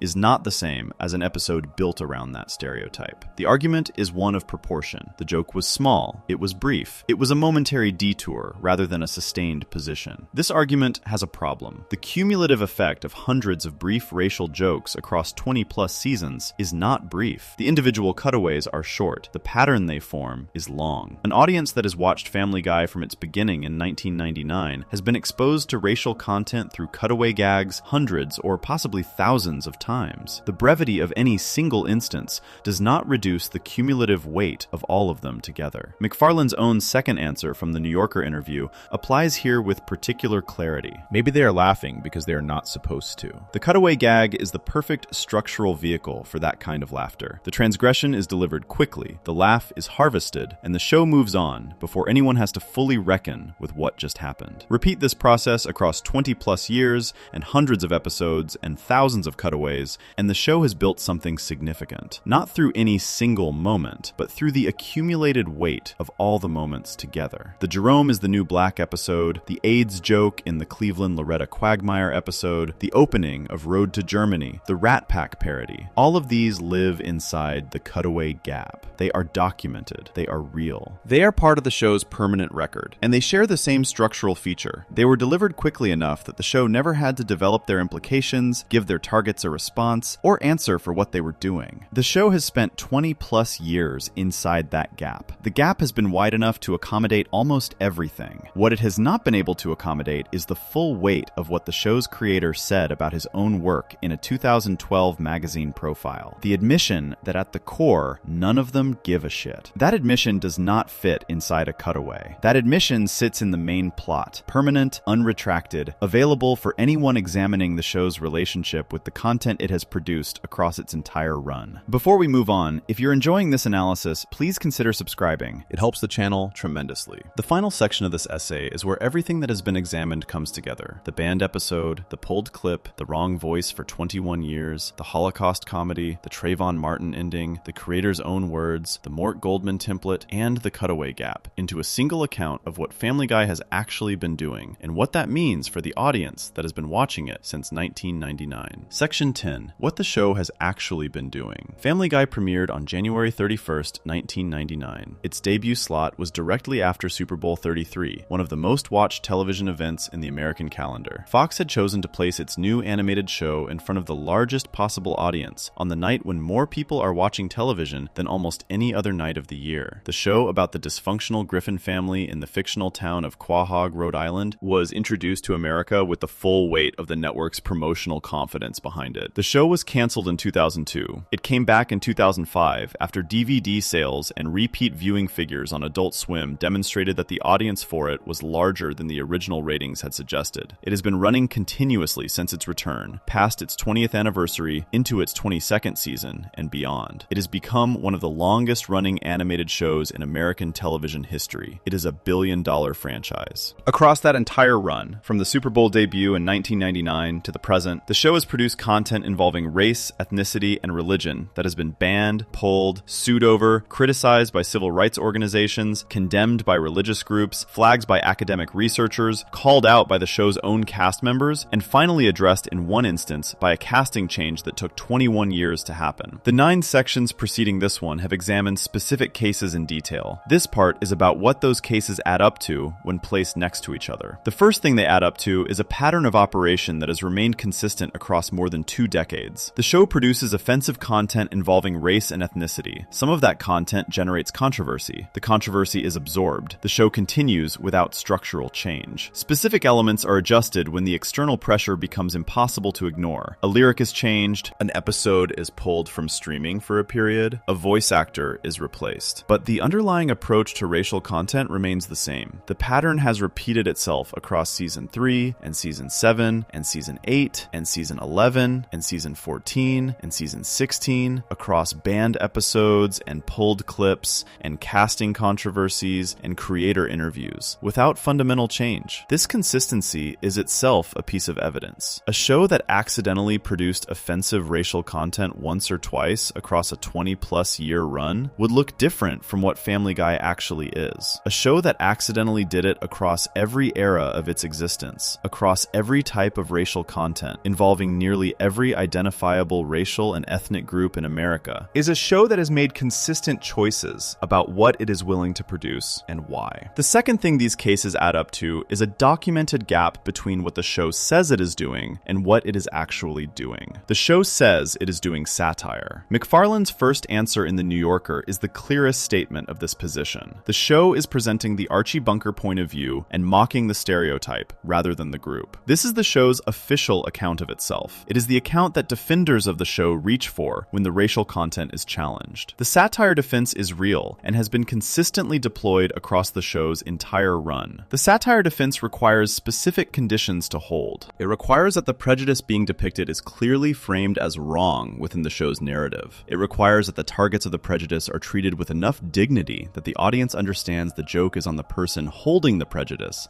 rather than on the people being prejudiced against. It requires consequence. The bigotry needs to be challenged, examined, or shown to fail. Otherwise, the depiction of bigotry and the endorsement of bigotry become identical. The 9 cases examined in this essay demonstrate that these conditions are not consistently met. When You Wish Upon a Weinstein built a song around anti-Semitic stereotypes and relied entirely on the audience understanding that Peter is the butt of the joke, without any structural mechanism inside the episode to enforce that reading. Fox sat on the episode for 4 years because their own executives were not confident that the audience would make the correct interpretation without being guided to it. The show's satire defense required the audience to do work the episode itself was not doing. Turban Cowboy built its entire plot around a Muslim character whose function was to be revealed as a secret terrorist, and delivered this in an era of sustained sustained anti-Muslim sentiment in American media without any narrative examination of what it meant to write that story in that climate. The episode was pulled after the Boston Marathon bombing, returned to streaming 9 years later, and has never been accompanied by any statement from the production about the Muslim representation at its center. The Cleveland Brown casting maintained a white actor in the role of the show's only black main character for 21 years across more than 300 episodes, and changed only when the cultural pressure of a specific week in June 2020 made maintaining the status quo impossible. The satire defense does not apply to casting decisions. Satire of prejudice does not require the actors performing the satire to be of a different race than the characters they are playing. Road to Germany used the Holocaust as the setting for an adventure comedy, built its humor around the stereotypical characteristics of its Jewish character in a context where those characteristics carried the weight of actual historical genocide and received critical praise rather than critical scrutiny. The satire defense, if applied to this episode, would require the show to be exposing something about the stereotypes it is using. The episode confirms the stereotypes rather than exposing them. A Shot in the Dark engaged directly with the Trayvon Martin killing, built its entire structure around the facts and emotional weight of that case, and resolved the story by having a black father publicly take responsibility for what a white man did so that the white man's friendship and social position could be restored. The satire defense applied to this ending would require the show to be criticizing the outcome it produces. The ending uses the outcome as a resolution rather than as a subject of examination. The D in Apartment 23 came the closest of any episode in the show's run to examining the gap between the show's self-image and its actual content through the character of Brian and his tweet. The episode did not fully commit to the examination. Brian's crisis was resolved. The status quo was restored. Stewie's observation that the problem existed before the tweet was the most honest line in the episode, and it was delivered as a throwaway joke rather than as the episode's central argument. The Mort Goldman characterization, built from a template drawn from a Jerky Boys character who was himself built from anti-Semitic stereotype,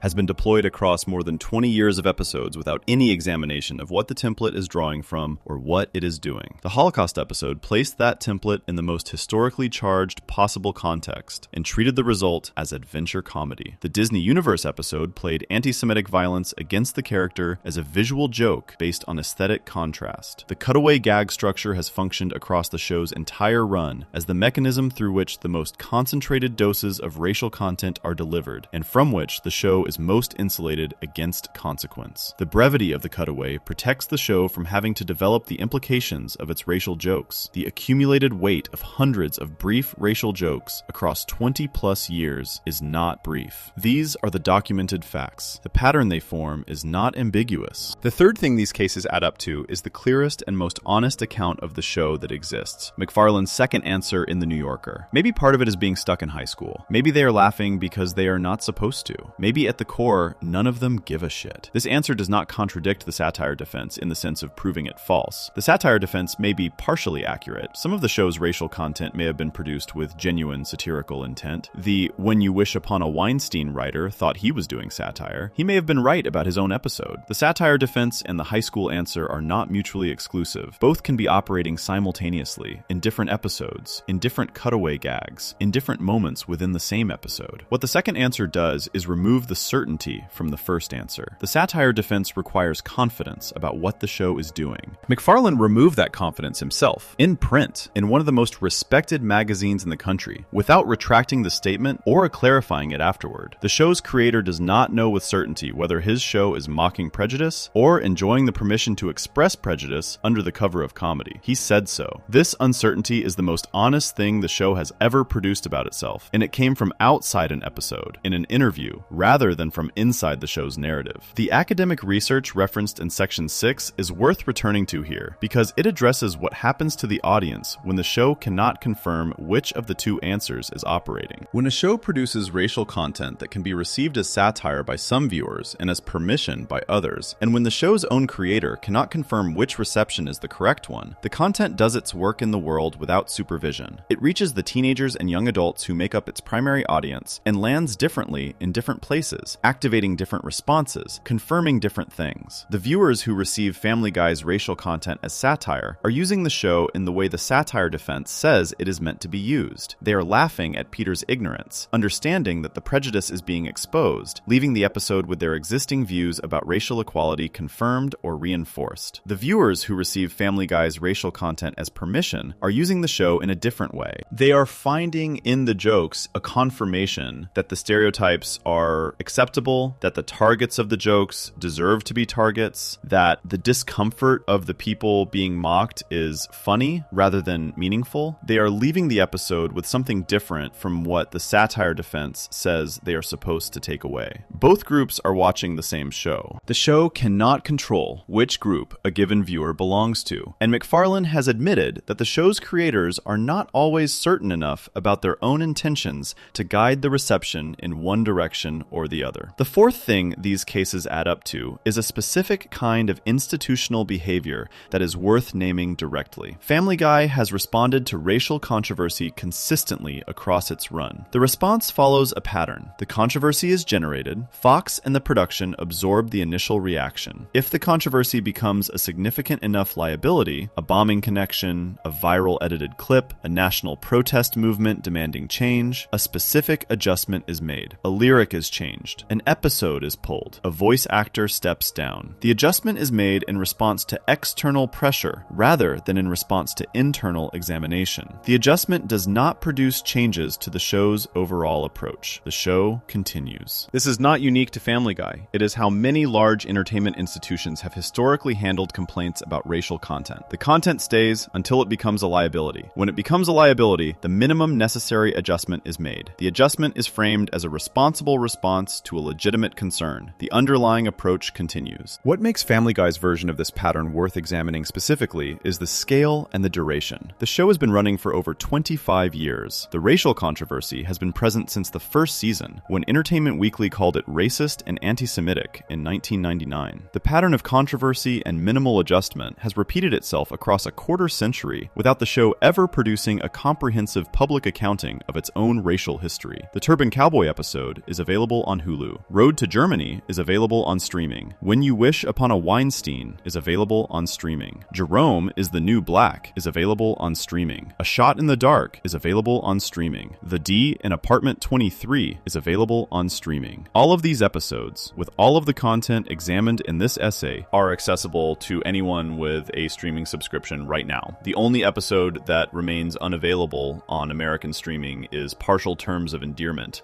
which is about abortion rather than race, and which has been absent from American streaming since it was banned before broadcast in 2010. The racial episodes are available, the abortion episode is not. This tells a specific story about what American network television and streaming platforms have historically considered the most sensitive and commercially risky content. The racial content generated controversy and then returned to availability. The abortion content has never been available on American streaming. There is one more piece of documented evidence that belongs in this section. In the 2012 New Yorker profile, McFarlane described his ambitions for the show and his understanding of its place in American culture. He said the show was inspired by All in the Family. He said he believed Family Guy was doing something similar to what Norman Lear's show had done. He invoked Archie Bunker deliberately and specifically as the framework for understanding what Peter Griffin is. Norman Lear has been asked about this comparison in various interviews over the years. Lear has been clear about what All in the Family was built to do. Every episode of All in the Family was constructed so that Archie's prejudice was challenged and shown to be wrong. The show had writers in the room who were specifically focused on making sure that the people Archie dismissed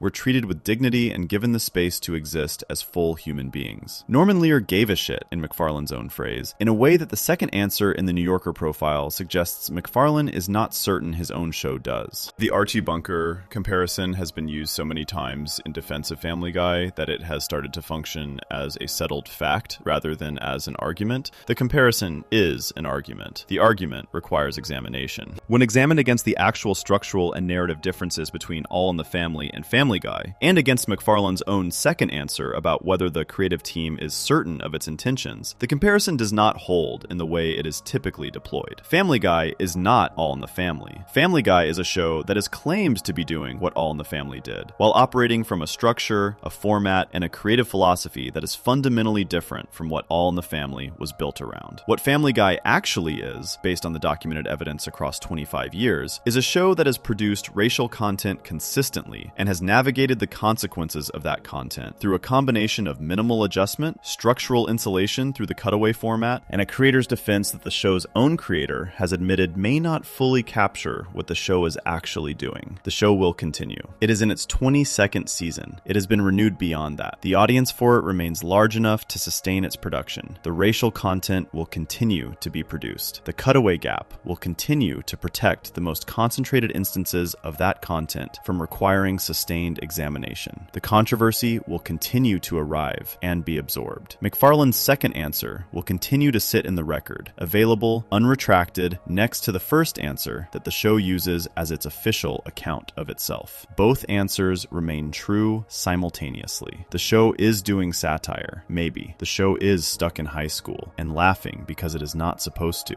maybe. At the core, none of them give a shit, maybe. The maybe is the show's permanent condition. The maybe is what 25 years of evidence has produced as the most honest available description of what Family Guy has been doing since Peter Griffin appeared on American television the night after Super Bowl 33 and the country laughed and kept watching. The point was to show all of the evidence. All of the patterns and both of McFarlane's answers come together into a single account of what this show means and what the audience that has watched it for a quarter century has been watching. If you enjoyed this video essay, make sure to subscribe. Thanks for watching, and I'll see you in the next one.